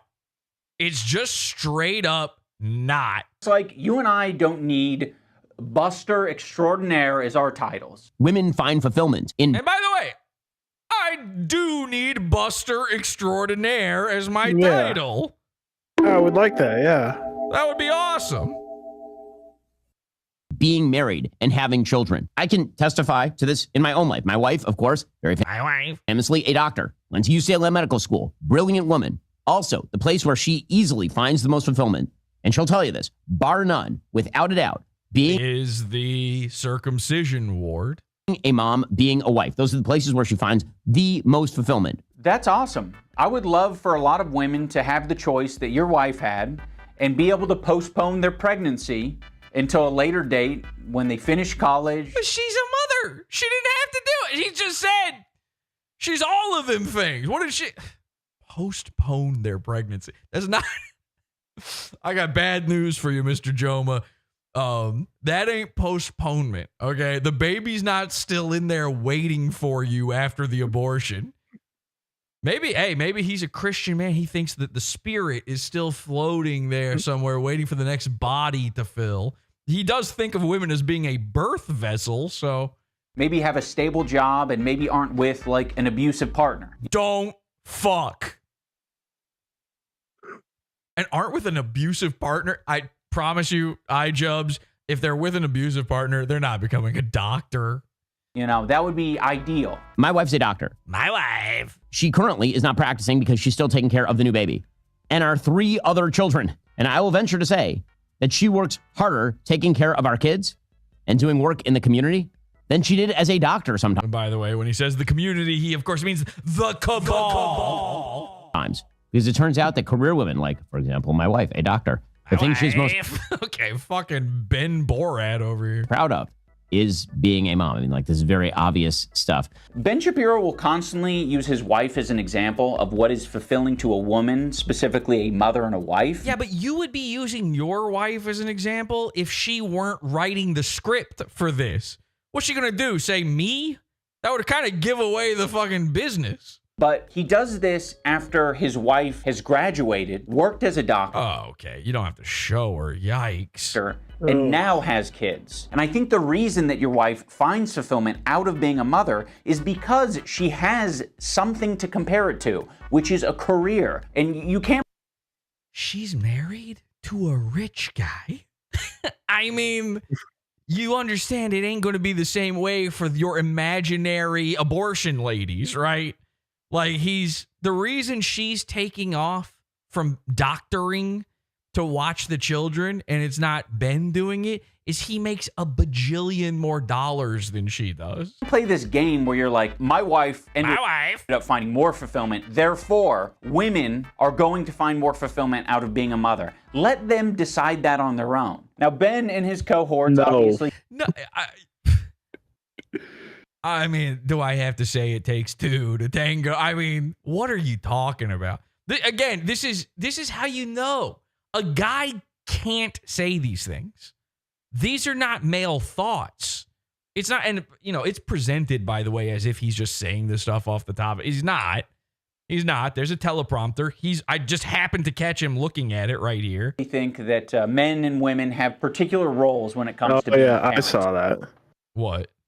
I saw his eyes moving back and forth. Yeah, of course. He's checking the script. Now, he's doing it loose. They've got bullet points because obviously, when I say Anisa wrote the script, she's not talented or smart enough to actually write a script. But she wrote ideas and then talked his fucking ear off about them to the point where he can remember what he's supposed to say. Mothers are there to nurture, males are there to protect. I'm talking about traditional roles, like wife or mother for a woman, or father and protector for a man. The great joy. And I know what you're thinking. Well, Jesse, they're using TF2 now. So there's no way a girl figured out this video. They also pay an editor to do this. Wasn't even their idea. This is a third party idea. All the video game music and shit coming in here. This is all, it's a fucking miasma of nothing. There's a primordial ooze going on here where Ben Shapiro's random comments are just falling out of it. They probably didn't even have a lot of these clips in mind ahead of time. The editor had to go back in and figure all this stuff out. And speaking of primordial ooze, you know, this primordial, there's a primordial thing going on inside a woman's, the BPD woman, when she's in the bang cycle, and now she's puppeteering her fucking much more famous husband doing this. And she's trying to put out these ideas. And she's trying to use this face to normalize it in a group of people who might not otherwise believe things like this or ever even consider them. That's a primordial thing. That's the natural instinct of a woman.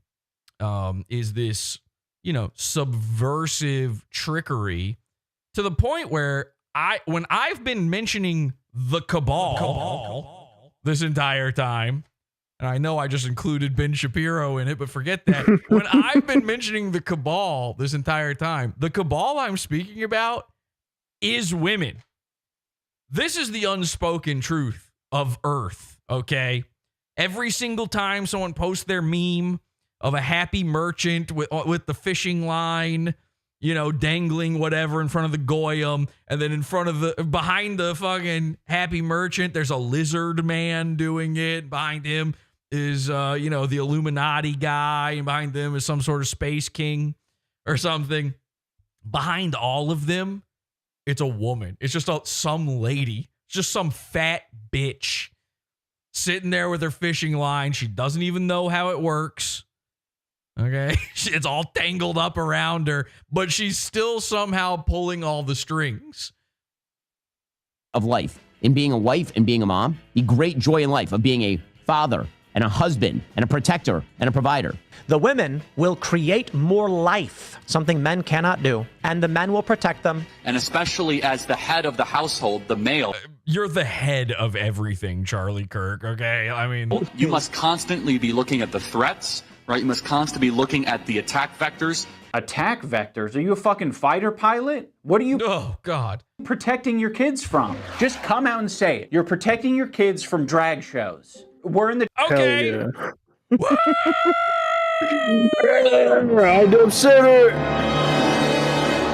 Yeah, kinda. Now, why would iJubbbz be against that?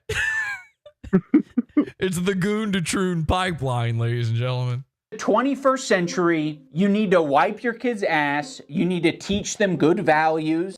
This is not the order, by the way.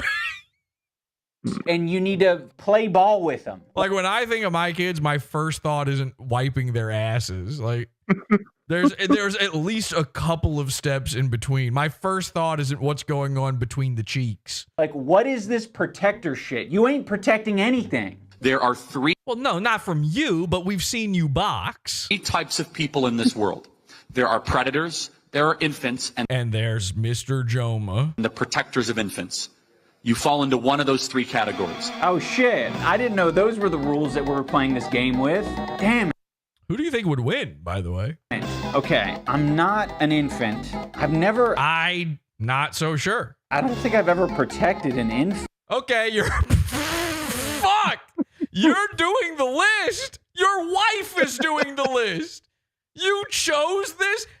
When I hit play, if another red line doesn't show up, number one, I don't know where he's going at this point. Does he just poof out of existence? But number two, if another red line doesn't show up, I'm going to be real upset here. Oh, no. No. Boy, back up. I don't like these rules. He couldn't even, not even for the fucking bit could he put that red line on there. I'm not an infant. I'm not a protector. Again, it's the tattoos. They're warnings. This is nature's way of warning. It's the symbolism. Infant. Okay, how about this? There's 3. Oh, apparently the first sign of Jomha influence. Deacon, you posted this thing. I'm not going to play it, but you posted this. No, I don't play it. You posted this Kickstarter crap. They began dating in October of 2016. Yes, and this is the first video he posted after that time. So, I mean, everyone thinks they know iJubbbz from Content Cop, but what really made him famous back then was Kickstarter crap and the unboxing videos. Right. So, the Kickstarter crap was usually, just bad shit on Kickstarter, stuff that anyone would. Which wasn't that a Sam Hyde fucking bit too? Yeah, because nothing's original. And that's, there's a whole history with him and Sam Hyde that we don't need to get into. But is that why they had to? I don't even know what led to them having their thing. Sam Hyde took down an iJubbbz video with a copyright strike, and iJubbbz was not happy about that. And he asked Sam Hyde to lift the strike, and Sam Hyde said he'd lift the strike if iJubbbz would do a weight squat. Hang on a second. A certain amount of weight did he parallel. do that? Why did he take down the Why would I he think copyright strike? I honestly I don't know. I'm pretty sure IDUBBZ was using a lot of his footage in something. So Wah, it's YouTube. I mean, okay. yeah, That's kind of gay. I don't know. anyway, this particular Kickstarter crap is probably not very good. I don't know. I haven't watched it in years. But I don't know. I'm a man. You're a man. Would you ever look on Kickstarter if you're looking for shitty things to review and look for jewelry? Yeah, it'd be my number one stop, actually. I'm you guys don't realize this, but when I log off, get off the show here, say goodbye to the henchmen, power down the machines in the moon base, I slowly put on ring after ring after. I can't even bend my fingers by the time I'm done. My neck looks like fucking Mr. T. As I walk, I mince about. I head on back down to earth and I just mince about my community, find a public bathroom to tap my toes in, see what everything's about. Yeah, I like jewelry. Why do you ask? Oh, that's what he did on this Kickstarter crap? Yeah. Yeah, you see there a man with like a bedazzled beard in the thumbnail. Yeah, isn't that interesting that he starts dating a lady and his next Kickstarter crap is about jewelry? Fascinating. Three types of people in this world: pedophiles, protectors of pedophiles, and Mr. Jomha, and people named IDUBBBZ. Wow. I didn't watch this part before. Yeah, that's what I thought. I really hate this idea of getting so laser focused on these particular roles. That's the beauty in being a human being. We can both do these roles. Like, what the fuck is a single mother, if not a provider, if not a protector, if not a nurturer? She does all of the things that the man does. So why are we giving this title to waking men? up. Men and women are protectors, they're nurturers. They do all the things. By the way, the reason I'm saying this is just to suggest what they're saying is horseshit. If you have found in your personal life that your husband going off to work is a better setup and it's just a lot easier for you, or your wife staying at home taking care of the kids is better, that's you mean your birth vessel? Awesome. More power to you. That's great. But and by the way, in the reverse of that, you're Mr. Bust. What was it before? Buster Extremo or something? we shouldn't pretend that our lives are other people's lives. Ultimate bust. When left-wing women were protesting their rights being infringed, Ben Shapiro and... What rights? Wait, hang on a second. You're telling me women got different and more rights than us before? So they were walking around with extra rights. That seems kind of unfair to me. And Matt Gaetz both decided it was a good idea to mock them. I got the, you know what? Actually, I've got the right to jack off outside. I got a bust. I'm Mr. Bust. I'm not doing it at you. Obviously, I couldn't look at a lady or do it at her, fire the load or anything. Cannonball. I can't do any of that. I'm saying that men, you know, in the same way that a woman just has to get cock, she's got to be able to do it and got to be able to do it on her terms, Herney. I need to be able to every once in a while, you know, and this is actually biologically true for a guy. You get backed up enough, you're going to have to do, like, there's an imperative going on. There's a biological necessity. Bare necessities are going on. I should be allowed to, if I need to, in case of emergency, break glass on the subway and beat off directly onto the floor. Ugly or unfuckable. So apparently, there are a bunch of left-wing women who are now declaring a sex strike. I mean, are these drawn on? This doesn't look real. I know, right? Does he always look like this? Is this a I joke? guess so. Have they added these in post or something? What the hell? I hate to break it to you, ladies, but you might not have had a choice in the matter, depending on exactly who you are anyway. The women with the least likelihood of getting pregnant are the ones most worried about having abortions. Where are you from? What is this accent? Nobody wants to impregnate you if you look like a thumb. I feel like this... Tell that to my fucking pinky. This is important to highlight because I feel like it's very telling that there isn't much ammo left in the chamber when it comes to women's reproductive rights. When Ben Shapiro is resorting to mocking women and saying that they're ugly, That's well, not the I mean, chamber, let's be real, he didn't say they're ugly. Yeah, I was thinking that too. I was like, am I wrong? That's not the chamber. Fuck, man. See, maybe Anisa did fucking edit this. In the chamber when it comes to women's reproductive rights. When Ben Shapiro is resorting to mocking women and saying that they're ugly, well, I mean, let's be real, he didn't say they're ugly. He just implied that they were ugly. He was basically calling them ugly in lawyer speak. You might not have had a choice in the matter, depending on exactly who you are anyway. Something I've noticed with a lot of these right-wing men is I think they're watching that pickup artist guy from Mystery. I learned everything I know from this man. Mystery. That's where I got when I bought my first big fuzzy hat with goggles on it. A lot of people said, Jesse, who do you think you are? The main guy from Digimon? And I went, oh, no, my friend. Allow me to introduce you to the art of picking up women. And it truly is an art. It takes an artist to pick up a woman. It's really, when you see this guy paint his canvas by busting. What was he from? Like MTV or something? The guy with the big fuzzy hat? Are you ready to know the 5 attraction switches that exist in every woman ubiquitously? Because they're taking this approach. That was funny. Ben Shapiro watching Mystery. Of like telling women what they want and telling women what they need and what would make them happy and what makes them unhappy. Having 3 kids is a really big deal and will make you happier. And a lot of women want to be stay-at-home moms. Most women want to make babies. Most women want to have babies. Hang on a second. Not the woman writing this script, so you're wrong.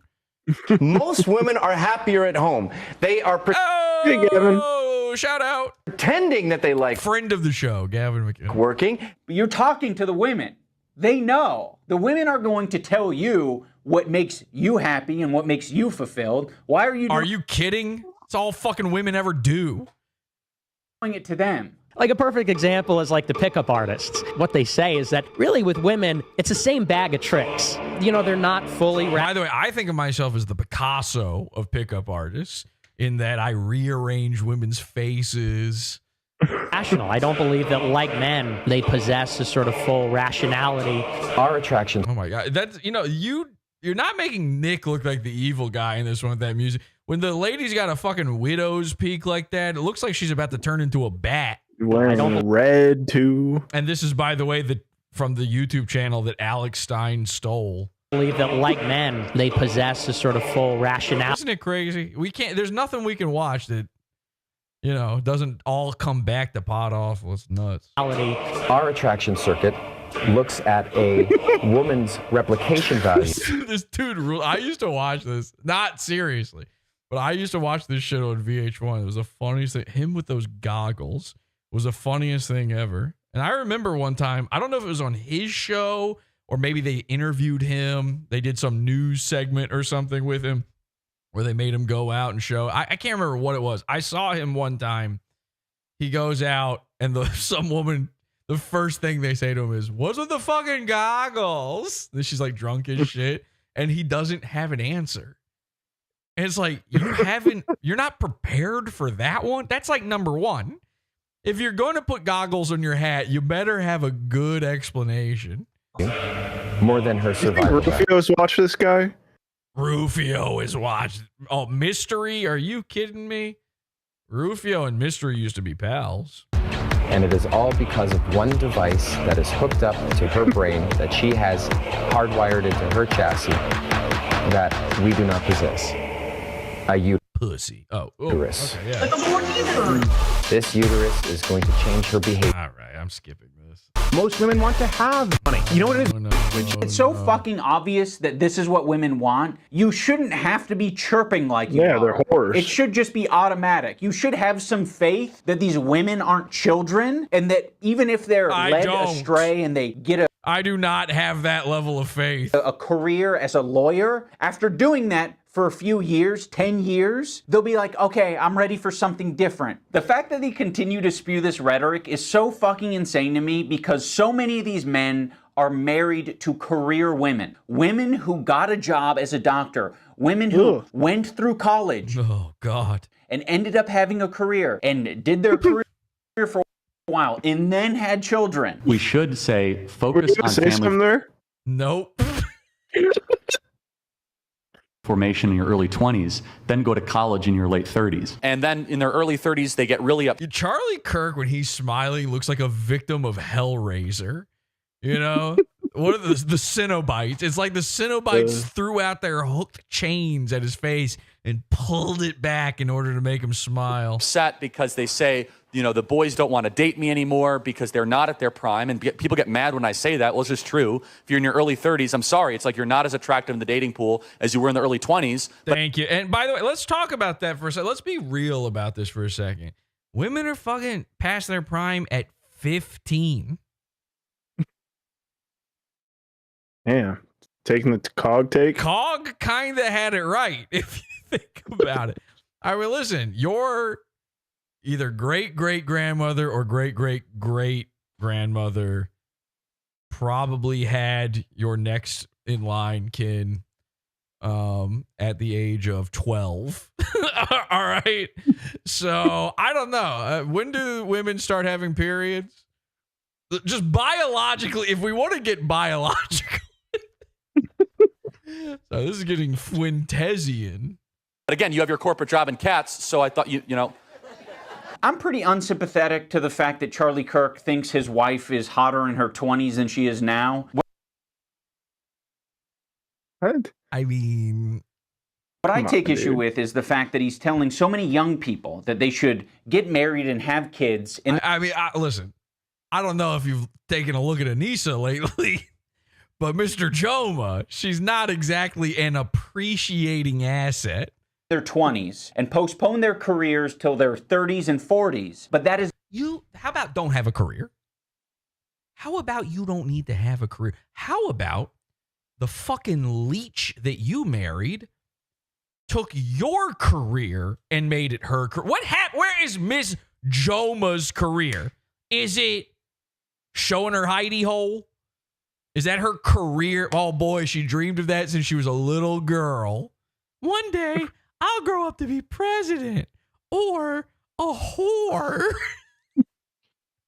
You know those women streamers who like the stream is just look at my tits? No. You know the titty streamers. They just the camera's aimed at the cleavage. No, well, never heard that's of it. what she used to do before they met. No, I'm not familiar with any of that. Sorry, man. I thought you said you were a good Christian boy, Deacon. Oh my God. That doesn't mean I don't know about the wider world and the horrible things in it. Gee, Manez, man, you shouldn't be looking at anything. Where can I find this, by the way? You said Twitch? I think so. I think if you go to Twitch and look up hot tub, you'll get what you're looking for. Good Lord. Remember when they were doing that thing for a bit where, I mean, talking about a titty streamer, they were doing that thing. I don't know if Anisa did this. They did that thing for a bit where the woman was naked. She was just topless. Oh, yeah. But you could only see her from the nipple, from like just above the nipple up. And then, there's like, pay me $200 to raise my arms. It's like, you're not going to show it. Obviously, we're not going to see what's going on down there. And this was like, I don't need to see her titas. Okay, you don't have to send me this. Listen. Okay, so this thing started spreading around where they were all doing the straight up titty streaming, like literally tits out streaming. This got banned within like a couple of days, but this was tearing across social media. But you know what always threw me about it was the first lady who did it and the one that everybody shared looked like a fucking guy. Do you remember this? It was like a big muscle man lady. Wait, really? Yeah. I don't know. I can only remember that Mexican chick with the huge tits. That's the only one I remember. That's the one that we used to troll. That's why you remember that. But yeah, there's we seen her nudes. Oh God. Strawberry. Oh my God. Strawberry Tabby. If you want to look into titty streamers, she's got some floppers, man. You take one of those things, you got an 80s desk toy for just the right businessman in your life. She's got horrific gigantos growing off of her. And then we found her full on leaked hidey holes. She's got one of the hairiest Yes. I mean, golly. This thing is, and I'm not talking front. This is not the curtains matching drapes scenario. This is the fucking, backyard mudroom welcome mat. Okay. And they tried to edit it out too, and they couldn't. I don't think they could have. There was so much. Yeah, she tried to smear it with technological goo to make the hair go away, but it's there, baby. You can't hide. There's no filter on earth that would filter out the stubble she had growing between her cheeks. But we only know this woman because by the way, Jesus, I'm not sure. We only knew her because we found her when nobody was watching her. Like there was 18 people watching her, and we started trolling her. And then like 2 months later, she was one of the biggest streamers ever. And it's all because of them floppers. But yeah, there was this, I don't know what it was. It's like it's either a handsome lady, or it's Milhip's ex. Or yes, I think it's a muscle woman, but it was like the most unappealing thing. So they kept showing this and being like, I can't believe this. This is so sexual. And I'm sitting there going, I think this looks like, a doctor showing a new type of disease off, like trying to figure out some sort of syndrome going on. Her shoulders, Mersh has he's the inverse of this woman's shoulders. You know what I'm saying? Like she had one of the most shouldery chests I've ever seen. Not what he did, and that's not what many of his colleagues. Okay, and by the way, you can't do the whole thing about they say they're ugly and then keep showing Charlie. That's mean. Charlie Curry, you can't show this face. You're saying he's ugly just by showing him. If that's not what you did, you need to pair your rhetoric with "I fucked up." He should be telling all these women. Oh yeah, inward guy. And this is the thing. This is what you all need to do from now on. Wow, Deacon coming with a lot of fucking shit here. He's got the iJubbbz next to Chris Ray Gun with the same haircut pics. I don't need to see any of this. Listen, here's what I want. Here's what I beg of you from now on. Listen, Anisa's curating the comments. They didn't do it for 2 weeks. For 2 weeks, this thing had bad comments all the way to the top. And now I check it for this episode. And would you look at that? They're all it's all nice stuff. Where'd all these nice ones come from? Now, and by the way, it's got now out of nowhere, over 300,000 more views after 2 weeks. Are you kidding me? That happens. That doesn't happen. So, a lot of these comments are curated, maybe even faked. Forget about it. But here's what needs to happen. Let's say iJubbbz releases another video. He needs to start being called, and this is very important, the N-word guy. I'm a killer gorilla. That's not related. I want every single comment to start. I want everybody talking about iJubbbz. I want Kino Casino. I want whoever talks about this guy, makes fun of him, anybody out there, I want everyone to copy this, okay? Steal this meme. You're the inward guy. You're permanently the inward guy. The more you try to escape the velocity of being the inward guy, you are further inwarding yourself. As you try to turn outward, you will turn more N-word. Every comment cascading. Inward guy, inward guy, inward guy. Sorry, inward guy, you've fallen off. Hey, whatever happened to saying the N-word? Inward guy. Oh, women have rights? I don't think so, inward guy. Whatever. N-word guy's afraid to say the N-word. N-word guy's afraid to say the N-word. I believe. Now, listen, I would love for people to start calling them iJubbbz as well. I'm really enjoying that one. But there's no more important thing on this earth right now that you could do. If you hate this dub, if you hate Mr. Dub, you need to start. Mr. Jomha's great. iJubbbz is great. It's all good. But there's nothing better you could do than start permanently referring to him as the N-word guy. And then, and the most beautiful, I didn't even plan for this, the most beautiful part of, what the fuck is going on? I just saw myself in the camera. Look at my shoulders. I look like that lady with her titties out. It's a lot of shoulder go. I look like Uncle Fester right now. You look like one of those creatures from Feds' TikTok. What was I saying? Oh, now the beautiful part about the N-word guy thing is that was Mrs. Jomha's idea. Mrs. Jomha's the N-word guy too. They're both the N-word guy. Remind him of that. Hey, what's up, the N-word guy? Nice new video and everything. Just, hey, make sure you thank Master Jomha for the N-word idea.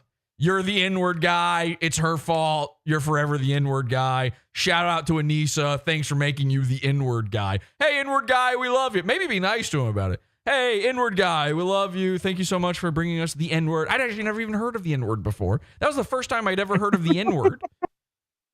When you said it in that moment, you know, I was 13 years old. And I grew up in a society where we treated black people with respect. And we did not use slurs. We weren't racially colorblind. No, it was just the opposite. I grew up in critical race theory, and all my teachers had taught me how I'm bad for being white, and I had never even heard the N-word. And so when I watched your video and you said it with that big jack-o'-lantern smile on your face, I said, huh? I sat up in my chair and I was like, what did he just say? And I rewound it 2, 3, 4, 100 times. I played it over and over and over again because I didn't even understand the words you were saying. It was like the first time I heard someone say anti-disestablishmentarianism. This is brand new for me. And I learned the N-word from watching you, the N-word guy. Shout out to Anisa. Thanks, Anisa. And I've been saying it ever since. Wow, what a gift you've given humanity. By the way, whatever happened to Mongu? Is she alive? Did she die from the N-word? She was white, right? So that shouldn't have really hurt her too bad. I'm not sure you should evaporate from the universe just because a guy says a brand new term to you. On this podcast, I fucked up. Me and all my conservative colleagues who spent our early 20s grinding, we shouldn't have done that. All this talk about how you're going to be fulfilled having a career as a high-powered lawyer at 50 with no kids is nonsense. A lot of them take on jobs. Was that AI? Like, you didn't show him on screen. I've heard enough Ben Shapiro AIs to question whatever just happened there. Jobs that, you know, they know is not going to result in some budding career. Like it's. Whoa, hey, wait a second. Who let? Well, I'm not going to say it, but iJubbbz, do you want to throw it out there? It's usually in fashion or textiles or something like that. That if they put their entire life's meaning into their credential, into where they went to school, into what kind of job they have, if you put all of your life's meaning into that, you're going to be a sad, lonely, pathetic person. And you're going to know it internally, so you're going to project it onto people. Who is this guy? Anybody know? They haven't shown this guy before. People who have actually built something more meaningful with their lives. It is crazy. Somebody. That's JD Vance, the vice president. Of what? The vice president of what? Israel or something? No, of America as of today. Okay, never heard of him. Cool. Strays that are coming out of these people's mouths. All of their rhetoric can apply to Candace Owens, Megyn Kelly, Laura Ingraham, all of these like right-wing women who decided to focus in their 20s on grinding. Like many men and grinder are able to do, they decided to forego having kids and wait until they were in their 30s, or I think in some cases their 40s, to have kids, you're not going to hear Ben Shapiro lampooning Candace Owens for waiting until she was 30 to have kids. You might now. They had a pretty big blow up, actually. There's a clip of this young conservative woman who's trying to like reach Charlie Kirk and basically say like, what about like women having careers? And he just like completely like shuts her down. Nice. Absolutely destroyed with facts and logic. Any women, Take this, college-age idiot. majority, like 90+% deep down, have this urge to reproduce and to raise children, and we are telling them to forsake that and go become a CEO of a shoe company. A better way to propose feminism in the public media would be not to eliminate having children and tell women that they shouldn't have children, but to figure out your career first before you decide to like settle down, because you can't really undo that once. Yeah, you don't get the. Here's the thing: nobody ever figures out their career. It's a magical, mystical make 'em up. A career isn't real. Your career is what it is at the end. Your career is all of the things that happen till whatever point you're at. That's been your career. What you're saying is figure out what job you want. And the likelihood that you, a fucking college kid, will get the job you want is zero. It's effectively zero. Good job. You wasted mom and dad's money and the government's. Awesome. Awesome. Can't wait. I can't wait until you use your degree to fucking wipe your pussy with and clean out your abortion with it. That'll rule. This will be awesome. And then while you're sitting there at 29, cutting your hair into bangs for the 50th time that year, you'll be figuring out what your career is in no time. Guess I want to be a tattoo artist. I don't know how to draw. Doesn't matter. Your clients are Mr. and Mrs. Jomha. Sorry, I meant to say Mrs. and Mr. Jomha. You're fucking wasting your time, your life, my money. Careers aren't real. You think I was 18 and I went, one day I think I will have a big moon base where I scream at retards. People will give me money for it. That's my career. If you go over the long storied history of PODAWFUL, that's what my career has been. 15 years of this stupid crap. Wasting my time and yours. So that's what you pay for with entertainment, though. You want your time wasted. I hope you felt your time wasted properly tonight. And every day, every single day, I'll waste your time with stupid, retard, gooble gobble. Yum! Eat it up. Eat up your slurp slime. Open up your mouth and let me spit in it. I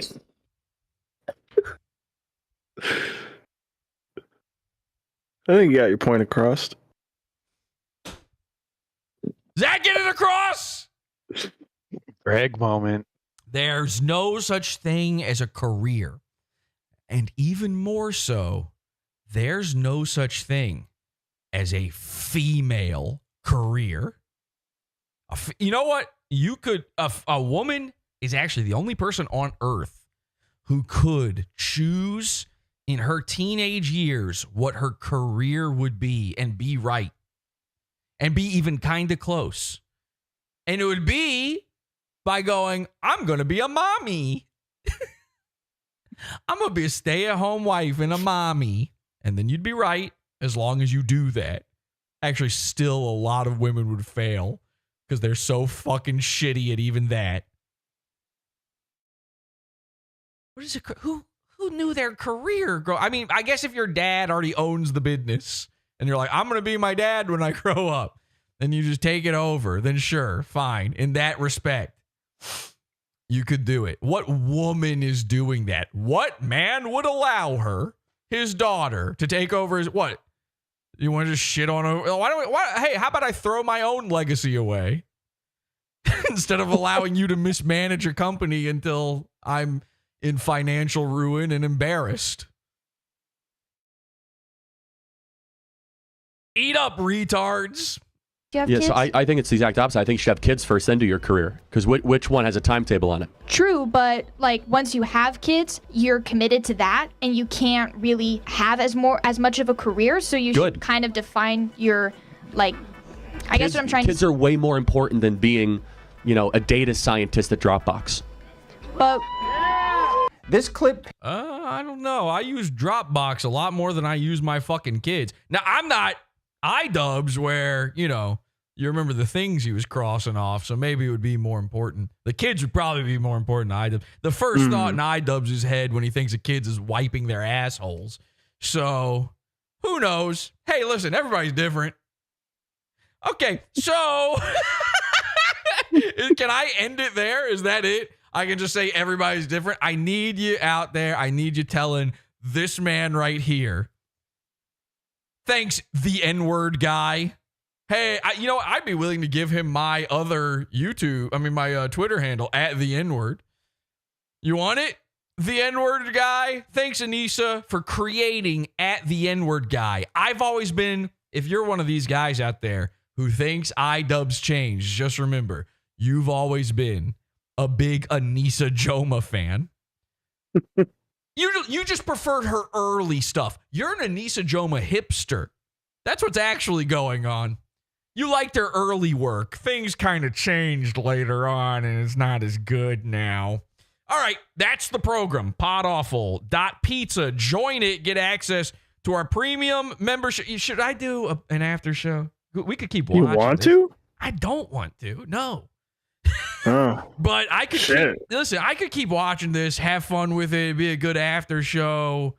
Are people into this? The pizza funders out there, people who are already in there, or if you're willing to sign up, do you want me to keep covering this shit? I feel like it's over, right? That's why I'm ending the show right now. Does this suck? Nobody knows how to end a YouTube video. Not once in the history of ever. Not once has anybody properly ended a YouTube video, and I'm doing it right now. Okay? You're not supposed to go, it's over, and then just keep going. Every YouTube video does it. What is it? What is it about YouTube? You can't just fucking let it go. iJubbbz! I'm blowing out this fucking microphone. I gotta stop. Loud equals funny. Yes, after show. Yes, yeah. I'm seeing yes, but I think it's like the same guy saying it over and over again. No, it's different people. After show. All right, give me like 6.5 minutes, and we'll go to a pod after show. PODAWFUL.pizza. We'll keep covering this video, and we'll see you next time. That's the show. Bye. Bye, everybody. Until next time, have an awful day. Bye. Bye. PODAWFUL.pizza.